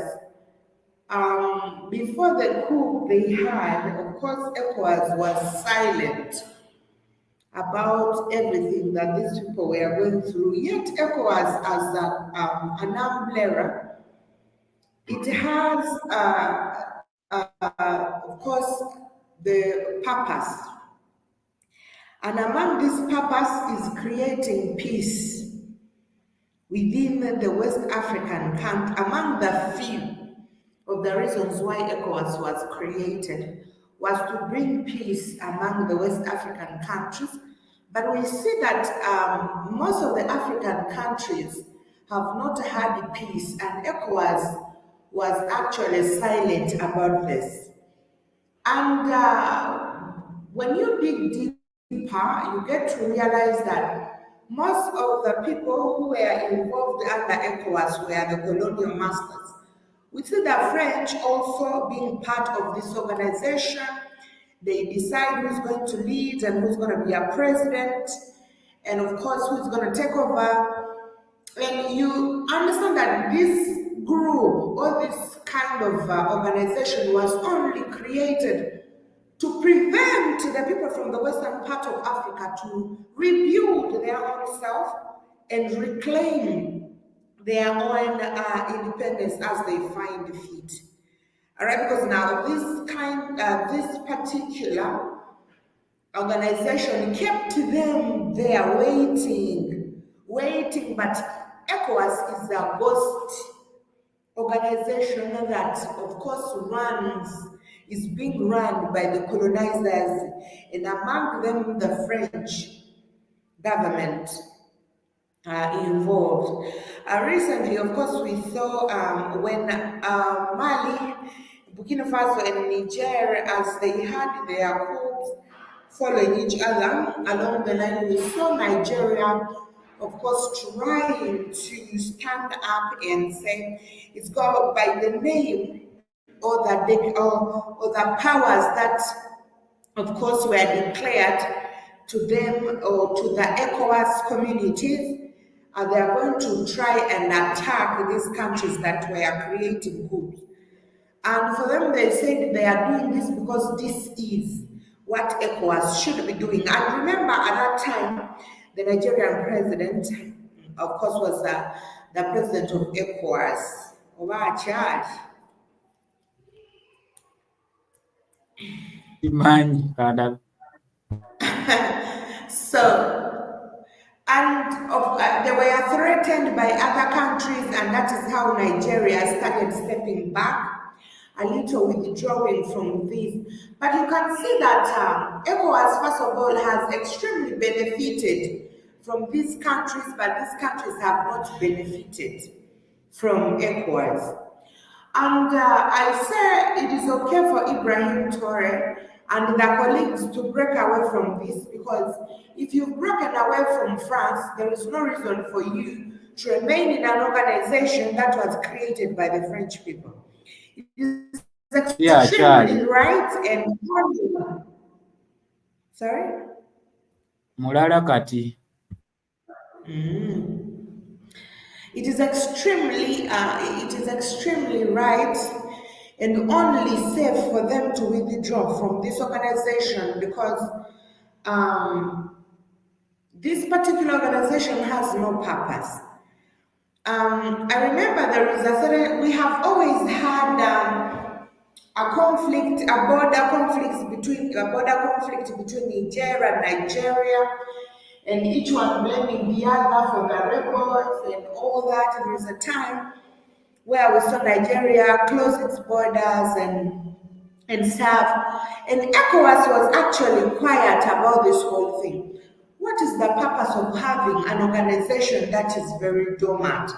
But each time people are receiving allowances, that means that there are hidden things that are being carried out by such organizations but not known to the people in the organizations and the countries that these organizations are actually governing. If Ibrahim Traore and the colleagues, of course, carry on like they promised, and also keep that fire burning, and of course,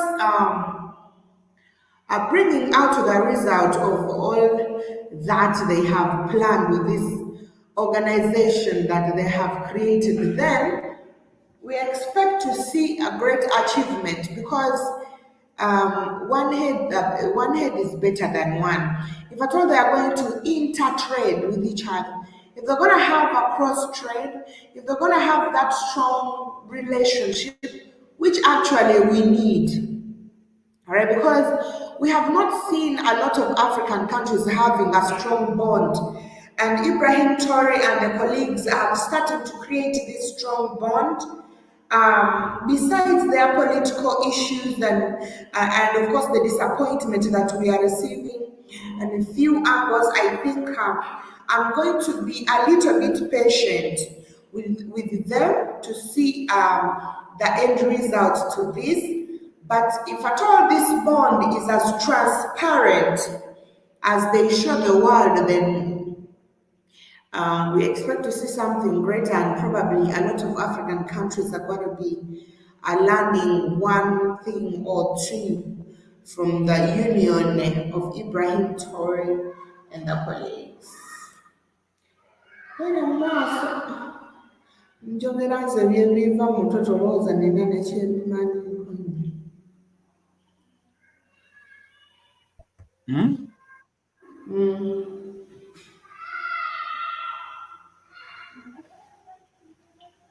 So you're responding to the weather. Okay. You're responding to the weather.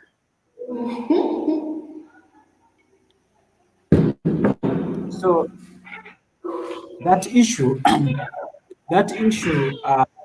of course, of Mali, Niger, Niger, from I call it Niger.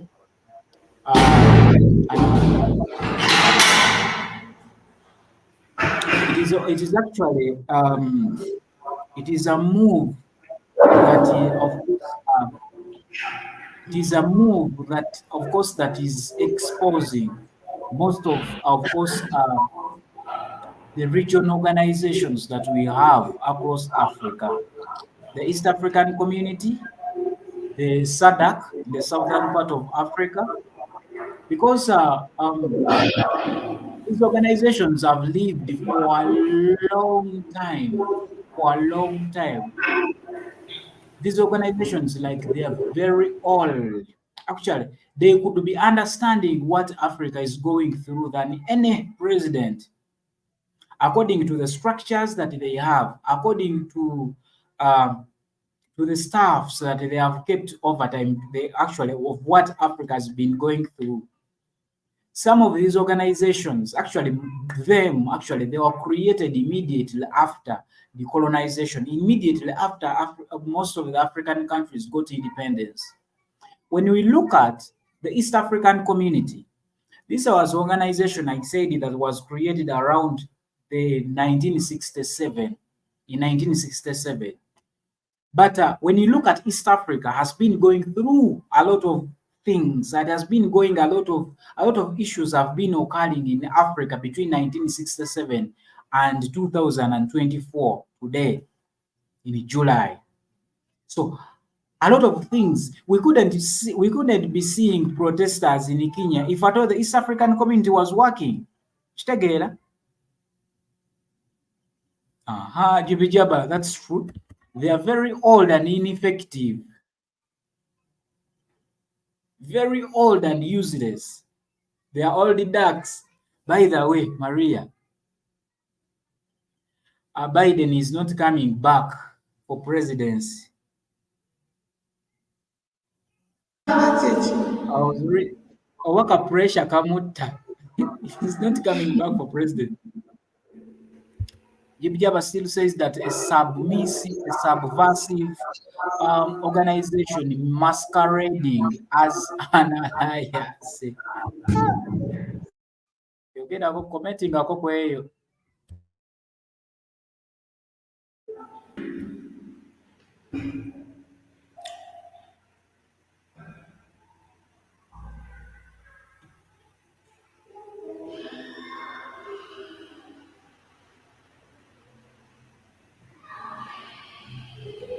So I was saying, when you see GB Jabba, of course, the recent protests that have been going on in Kenya, or what African countries are going through right about now, we couldn't be seeing like people protesting. It is not our responsibility to demand for what we want, like to demand the government for what we want. It must know that it must provide that. So if the situation goes to demanding, that is a different case. It is these organizations, the East African Community, the ECOWAS, the SADC staff, even the African Union itself, they are the ones that are responsible to act as watchdogs to these African governments, to question why is this tax why is this tax doing why are you taxing these those products? Why are you imposing this? Why are you creating this? Kitegeera? It is not people's responsibility, but people have reached an extent of seeing, of course, things dying out when no one is caring. I was saying that these are just organizations. They will not know that Maria has not ate anything since morning. These are just organizations that are formed by people. They're not people. They will not understand that Congo is having a coup. They will not understand the political instabilities in West Africa. They don't understand it. These are just organizations that are led by people, of which people that are leading them, they are influenced. Kitegeera? I was seeing after the coups happened of course, in Mali, Niger, and of course, Burkina Faso. ECOWAS was used a lot of speed. It was very fast into those issues. Why are you doing? Why are you carrying out wars? Why are you carrying out coup in Burkina Faso? Why are you doing coup in Mali or Niger? ECOWAS was very fast, but it has been quiet over a lot of things. It has been quiet when the people in Burkina Faso, Niger, and of course, and Mali are going through a lot. It was quiet. It is until we see that the army overthrew the governments that were there. Now the organization comes out and shows its powers. And after these presidents, the junta presidents refused to give back power to the previous presidents or the presidents of the previous government. Now, they actually now this organization came out to put a lot of Linda, emphasis. Linda ko omuwala mukama we yamuzizza Kirungi. omuzanyisa.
So we for me when I looked of course at such of course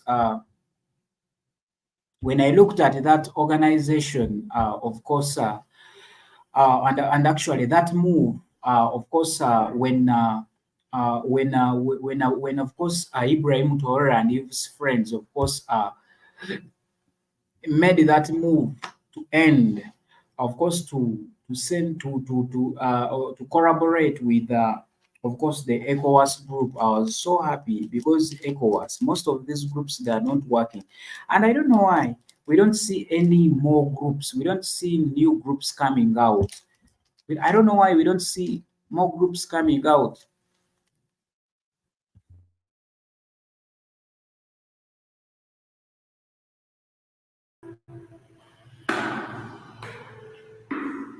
More groups coming out to, of course, to replace these fake or ineffective groups that we see that are forging peace and unity in, of course, in Africa.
Anyway, the issue. I'm not feeling good.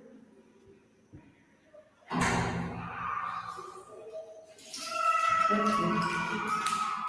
Oh, well, what are we going to talk about?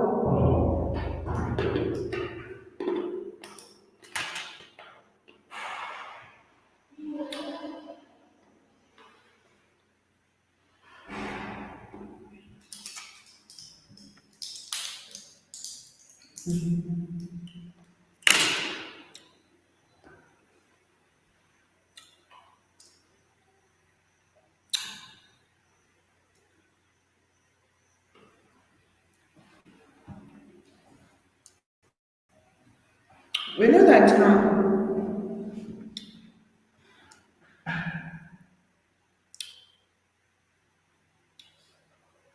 ECOWAS, sorry, the issue of these other West African countries breaking out from ECOWAS, they have not started yesterday, but today.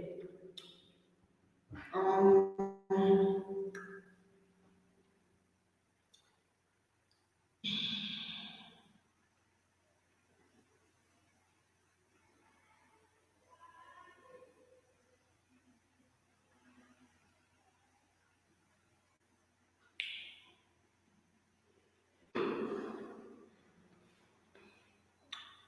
because we know that Mali, Burkina Faso, and Niger announced the pact known as the Alliance of the Sahel States last September, all right, which allows them to cooperate in the event of armed rebellion or external aggression.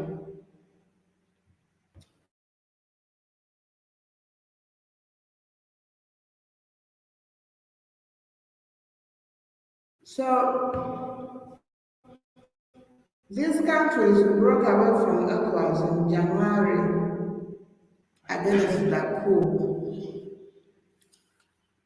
Now, if you remember when Nigeria wanted to attack Niger, and because to send their troops to defend Niger against the new leadership, which was, of course, which brought a lot of controversies, and a lot of people were against this, and Nigerians as well. We know that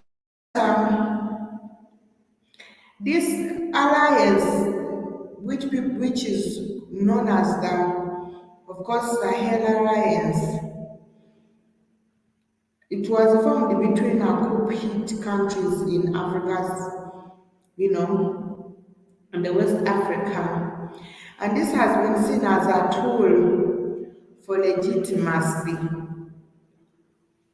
Most of the countries that have actually formed this and um, broke away from this ECOWAS, of course, were countries where we saw these coups, but three West African nations led by military juntas made to strengthen a newly formed alliance described by some, of course, analysis that attempt to legitimize their military governments amid coup-related sanctions and strained relations with neighbors. In the first foreign trip, we saw that when we had this cruise, we saw a lot of people from foreign countries, of course, coming in to, of course, try to sit on a dialogue and discuss about this. And then at that time is when we saw different people, of course, talking about this. And Niger's junta leader, General Abdurrahman Chiani, held separate meetings with his Mali and Burkina Faso counterpart. And for them, they say no matter what these other people are sitting on the dialogue, we don't need to see our matters being solved by people who do not have our, goals at interest. We know that when these people sat, the Mali, Burkina Faso, and Niger president, when they sat, these particular leaders pledged the security and political collaborations under the Alliance of Sahel States, which is now known as the AES, a partnership that three countries announced in September as a measure to help fight the extremist violence they each struggle with. Right now, we know that the alliance provides a path of sovereignty for the countries and for their citizens. The president of Niger told reporters that for them, they are here to stand for the pitch for them to decide and create an organization that is going to defend the people of their particular countries, because this particular organization they've had was against everything that they held, of course, as people of Niger, Burkina Faso, and Mali. You see, if we have seen, I don't know why this is causing issues, because I don't know, it is very funny, let me say, for some, okay, sorry, people don't raise issues when countries like the US comes up and decides and saying, we are evicting this particular country from our organization and blah blah, because it is not meeting what the US people, think they should be doing. Why do you think you should be deciding for the people in Africa? Why do you think it is okay for you to decide for the people of Africa, but the people of Africa they have no way and they have no right to decide what you are deciding for them and also yourself? Isn't that claiming yourself supreme and positioning yourself up there where you are actually not? We know that the violence across the Sahel has contributed to recent surge of coups in the region and militaries that claimed they took over power to help tackle their country's security challenges have struggled to do so. But of course, we know that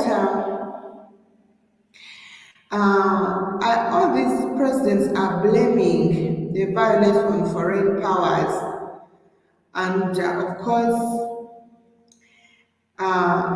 claiming that the government has often made France to still control their countries, despite France claiming that these countries have gained independence.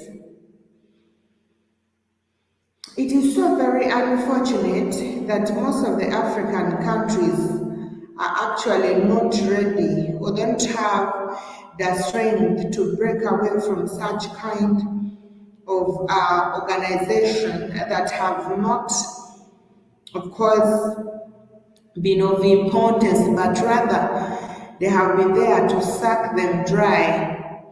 Because we have seen a lot of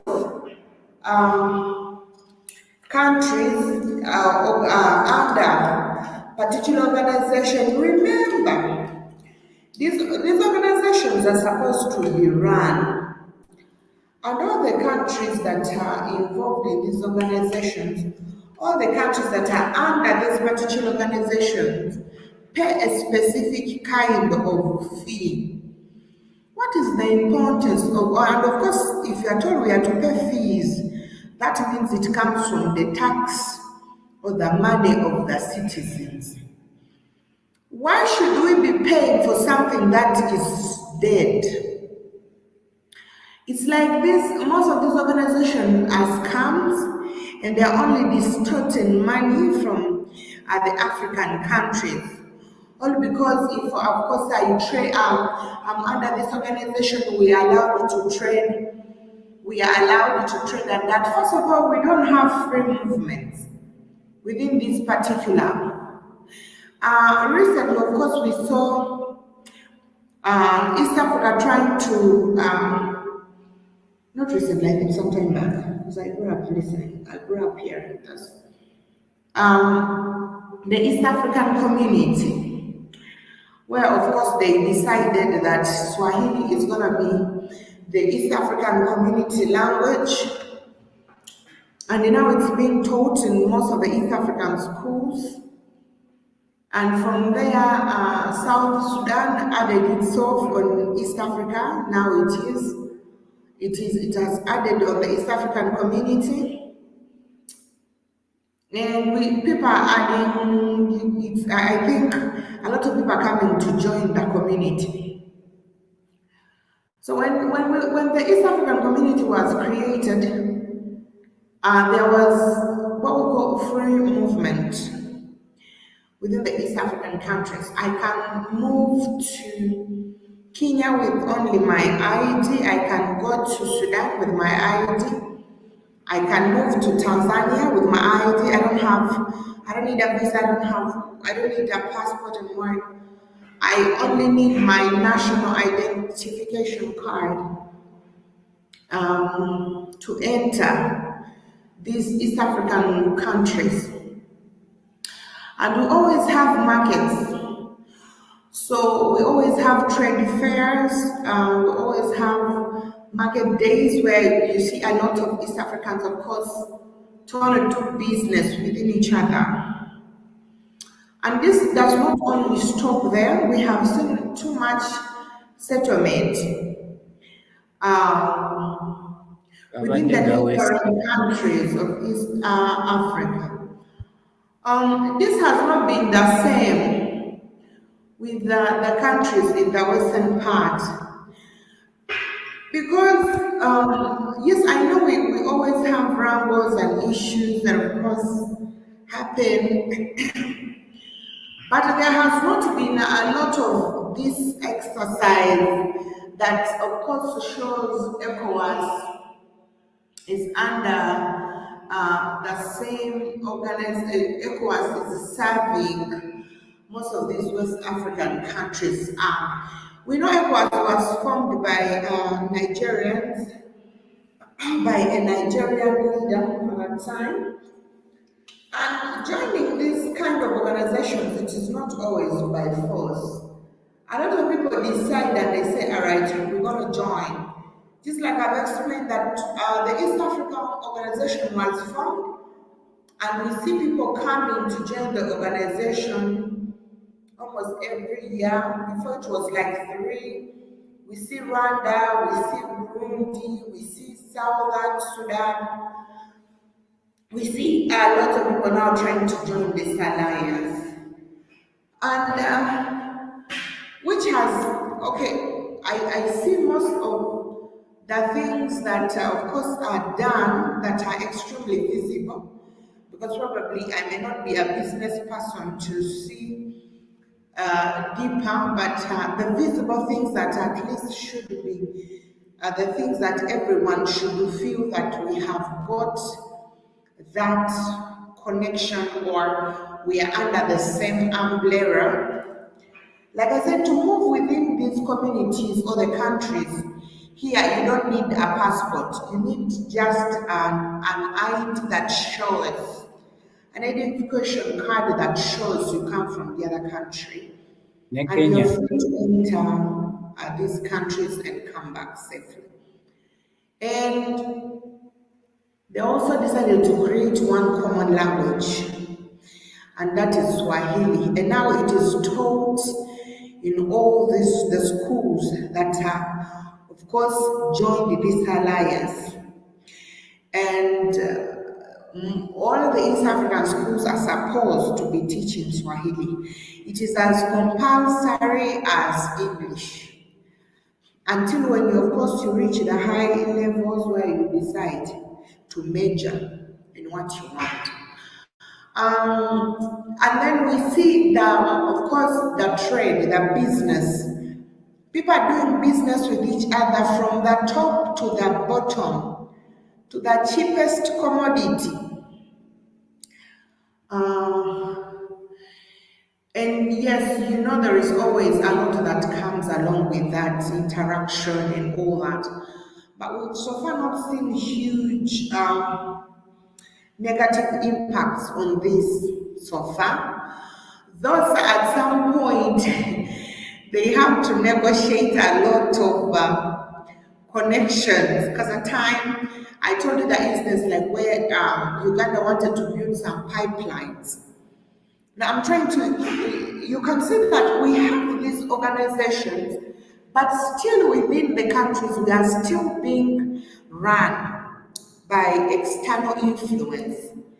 There is a time where Uganda wanted to strike a deal with Kenya, and it wanted to build a oil pipeline straight to Mombasa.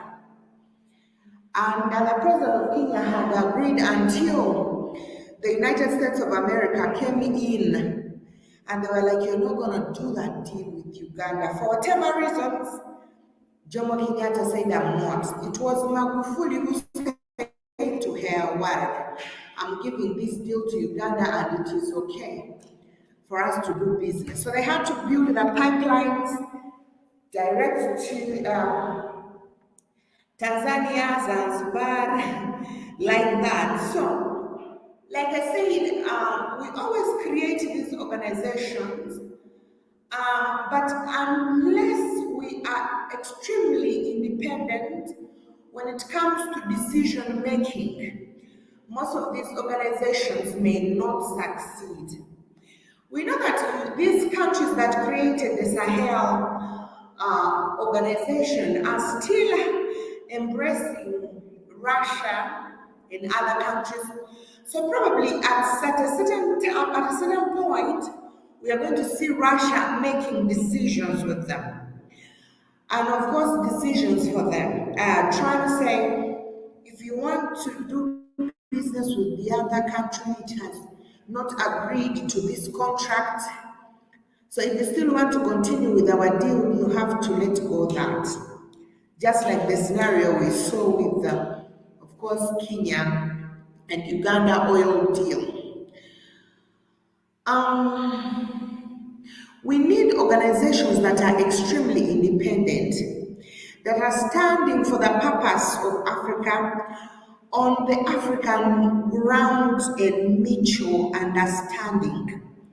If I told you that no matter how many organizations we're going to create and keep breaking away from each other, if we do not serve, if we do not have the right purpose for these organizations, like I always say, from the frying pan into the fire, though a lot of people hate to hear the word structure.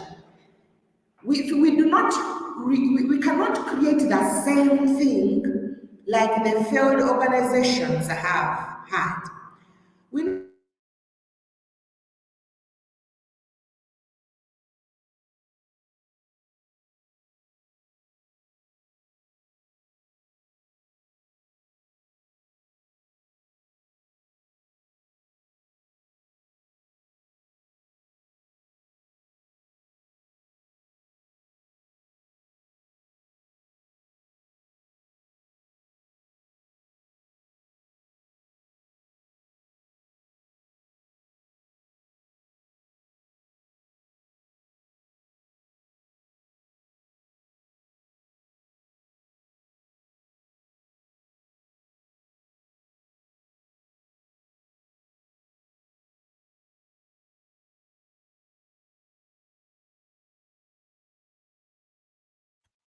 I guess Maria, she's frozen, but by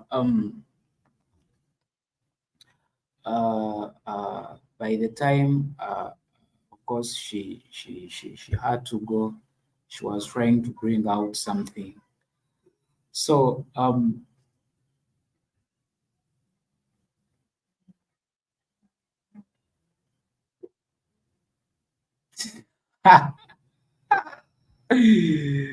Mr. Black Fire. It's Maria paid this Monday, right, guys? I have to pay her. Let me make sure.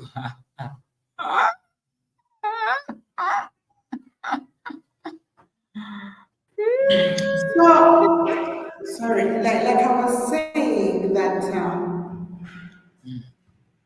my network was messing up right there. Like like I was saying, we have even if we are to break 1,000 groups or organizations according to our own desires or purposes or what we feel or common goals, because if you look at the Sahel Alliance, they created this because they had a common goal.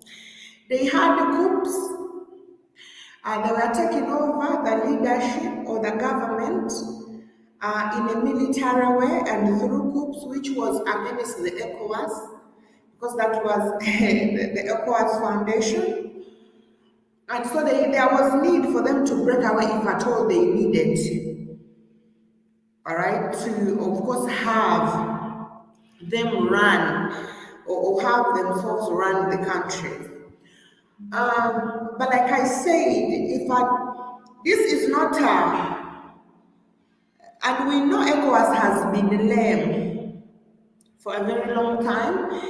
It has not actually done its purpose like it should have, which is also okay for you to break away from a ghost, from a non-existing group or organization which is not working for the people. So it is very fine for them to break away. But my biggest question is because why do we have ECOWAS not responding to the needs of the people or the governments of West Africa? Why do we have ECOWAS not responding to its purpose? Why is ECOWAS not doing what it is supposed to be doing? The biggest reason is it is important for the ECOWAS community or the people or the government under this particular community to keep sleeping and not taking action against a lot of people in the name of you waiting or first discussing the actions you are supposed to take with a given group of governments Because in this under these umbrellas, you are not allowed to take action unless you are given a go-ahead by the president and the committee. Okay? And this is why we saw Nigeria trying to come up and, of course, trying to attack Niger and, of course, refuse these other countries, the countries that, of course, had a coup at that time. Why? Because before you take action to achieve something, or before you take such kind of an action, they are supposed to sit and discuss this. Before it wasn't political, it was too much of economical. Now it entered the political arena. But we should remember that France itself was playing a big role in this committee. Okay? So that means France was running ECOWAS indirectly. Yes, the Nigerians brought the idea. They brought the idea of ECOWAS. And of course, the major countries that are in ECOWAS are countries that were colonized by the French people. The French were like, we are supposed to be in this alliance since we still have treaties. These are our colonies. You cannot create an alliance without involving us, the French. So the French joined this alliance, and I can assure you, they have been running it the way they find fit. You have only been having ghost people, ghost presidents, but the decisions in this alliance were made by the French. This is why when we saw the coups, the French ran to the alliance and ordered Nigeria at that time. And of course, the president of Nigeria had to take action, but the people suppressed his action. Not only the citizens of Nigeria, but also the people who were in these countries. So everyone was against Nigeria's action, and people were like, we are turning the missiles to face Nigeria if you involve in this. And this is how we saw the ceasefire and all that, and Nigeria actually didn't go ahead with the plan. Now, Traore and the colleagues, Mali, BURKINAFASO, Niger, of course, having this Sahel alliance, I hope they don't involve the Russian people in this alliance, because these countries are backed up by Russia as we speak. They have a major relationship with Russia. And if Russia tries to talk them to agree to add it in this alliance, that means at a certain time, we're going to see Russia making decisions for these particular countries. And what will be the difference between Russia and what France has been doing, really? So this is why I say most of us, we don't usually learn from the experience we've been having. And I hope, and I wish the purpose of the Sahel alliance to be positive and not to agree to external pressure and also involve the people who are not supposed to be involved in such kind of a sensitive thing, because this is sensitive. If you create an organization like that, that means it is not just a mere organization, but it is an organization that is running the entire region or all countries under this particular thing. If at all it is a trade organization, that means it's going to run the business. It's going to run trade, it's going to run the economy and all that. But if we have an alliance that is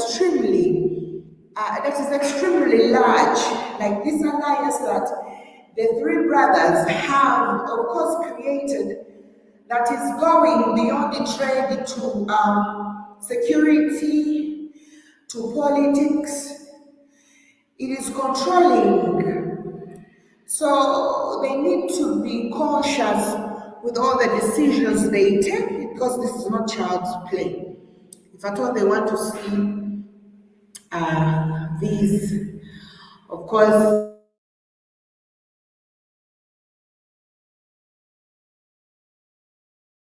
okay.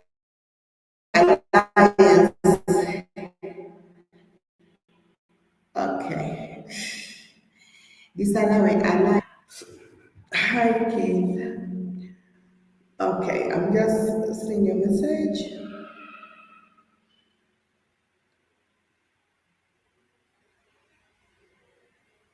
Okay. Ooh, thank you. I was broke. I was broke really bad. Thank you so much. I've received my alert on my phone, kids. Yeah, thank you once again. So this is what actually happens.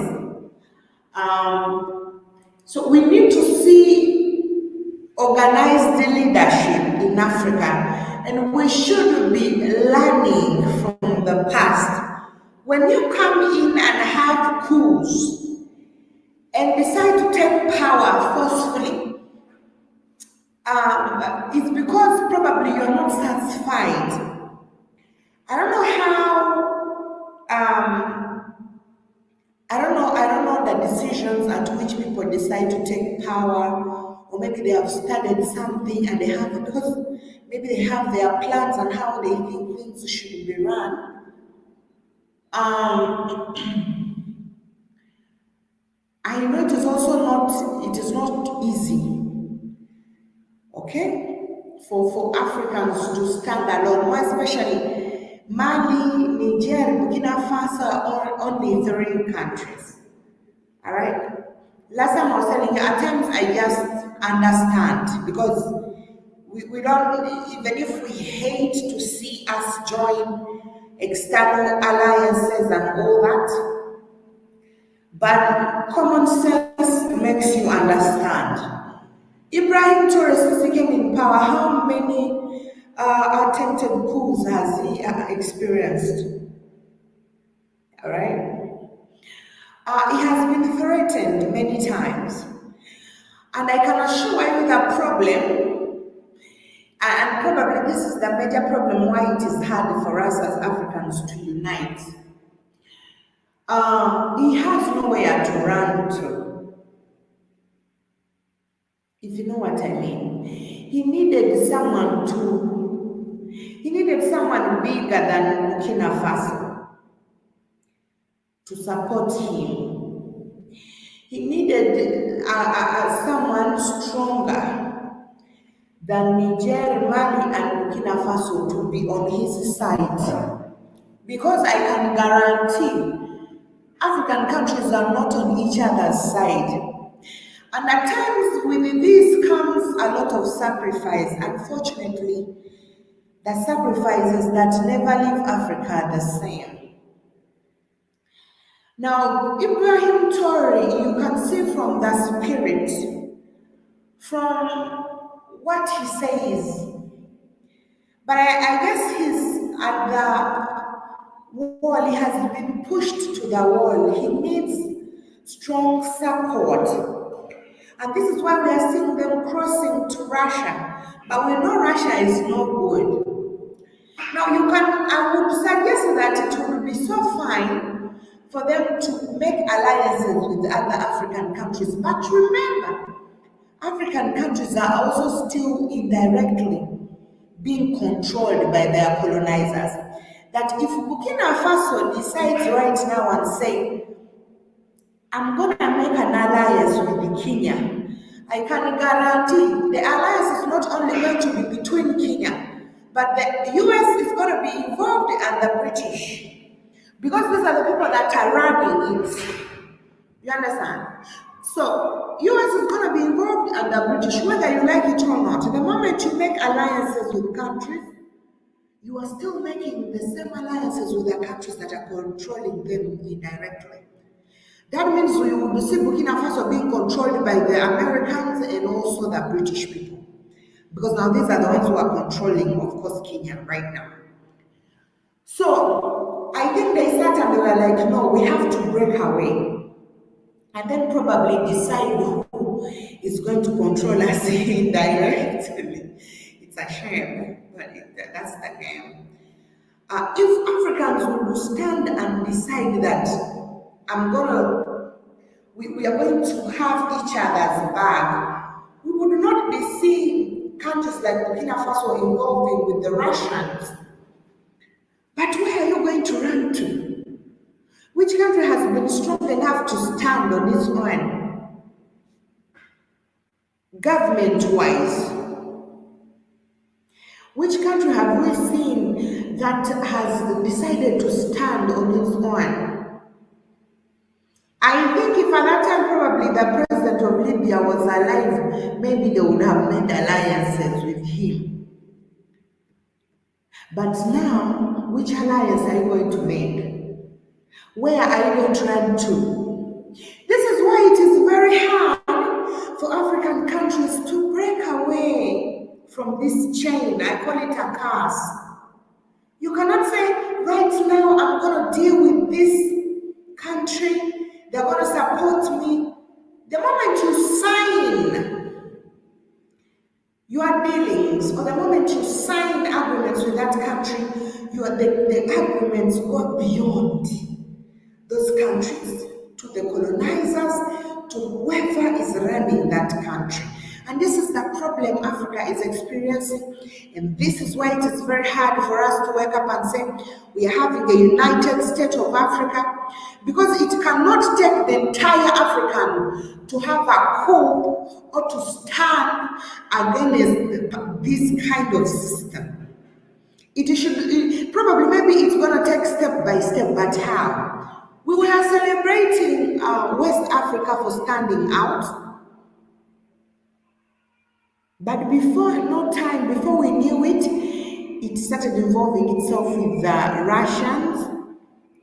Now, as we see, of course, the revolution taking step towards other African sections, regions, countries, that we are still going to see them embracing new slave masters.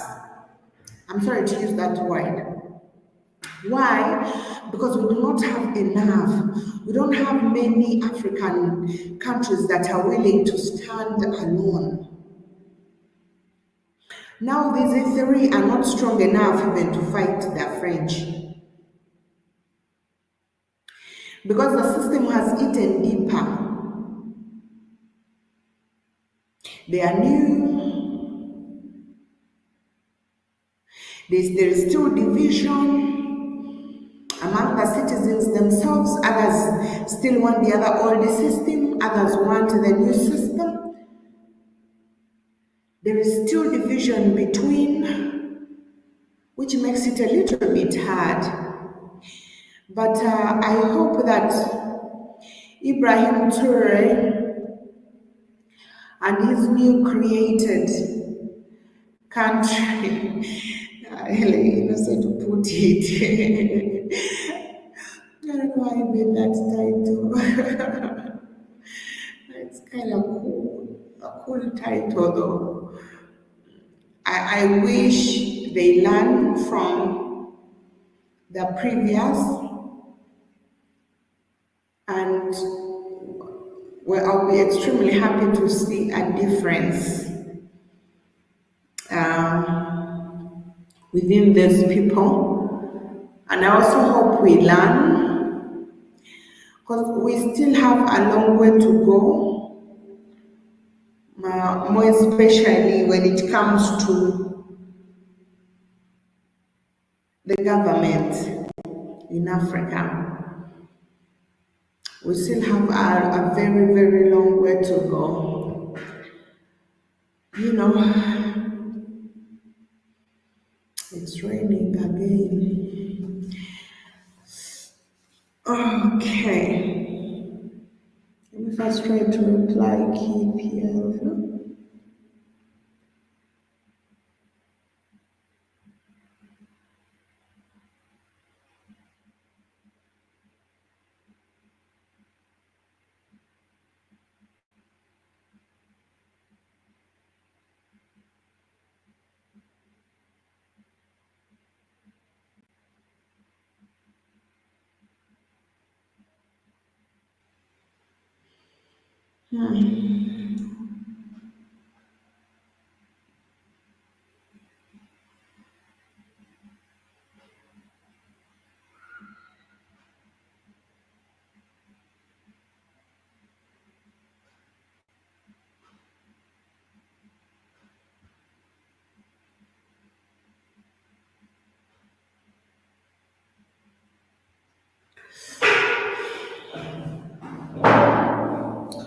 Because it was set up by the Europeans, that's why this is Kim's reply. Yeah, I guess was replying to why the ECOWAS was failing.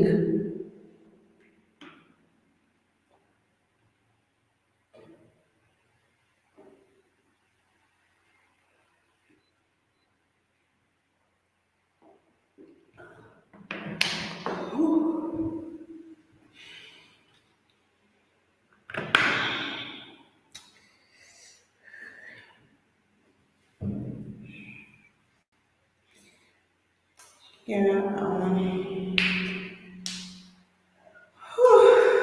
I'm feeling hot now. I was feeling cold. I took a cup of tea and it's very hot, but I know my time is almost up.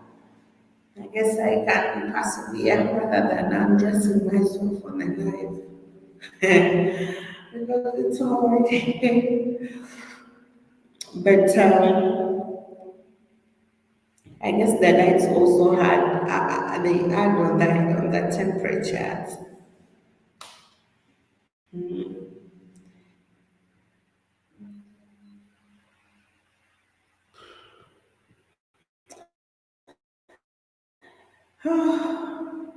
So guys, I guess I have to end here. My time is up. But of course, I want to say thank you, Jeep Jabba, General Mosquito. I've not seen K. Williams. General Mosquito said his battery was running low. Um, so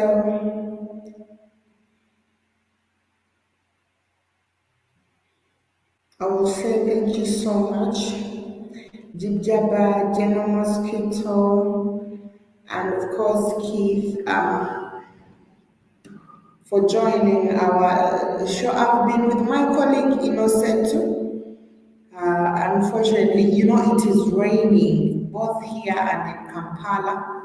I'm in the western part. The rains here are always too much. So well today. So, I'm in the western part of Uganda and he's in Kampala and he's telling me it has been raining the same since morning up to now. But the lights in Kampala are always, at times whenever it's raining, they always go off, I guess, I don't know, maybe because of the traffic and all that. Kampala being an extremely busy place. So, compared to this side, I guess. But yeah, he has been with us, unfortunately. I guess he went off because of the electricity. Thank you so much, guys, for joining us, and we hope you had a very beautiful weekend. Welcome to a new week, today being a Monday. I'm hoping to see you tomorrow and forever here on Black Hot Fire Network. It has been me, Maria, and my colleague INNOSSETU. Thank you so much and have a very, very good morning, afternoon. It depends on your time. I don't know now, but good your time. I don't know if that's right in English. Whatever. I'm not an English person. But in my language, they say, if you want to say thank you, you say webare, webare. Thank you so much, webare. No. Yeah, see you next time, guys.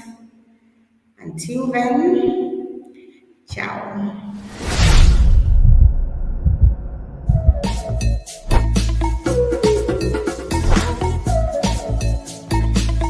So now this had killed the market for of course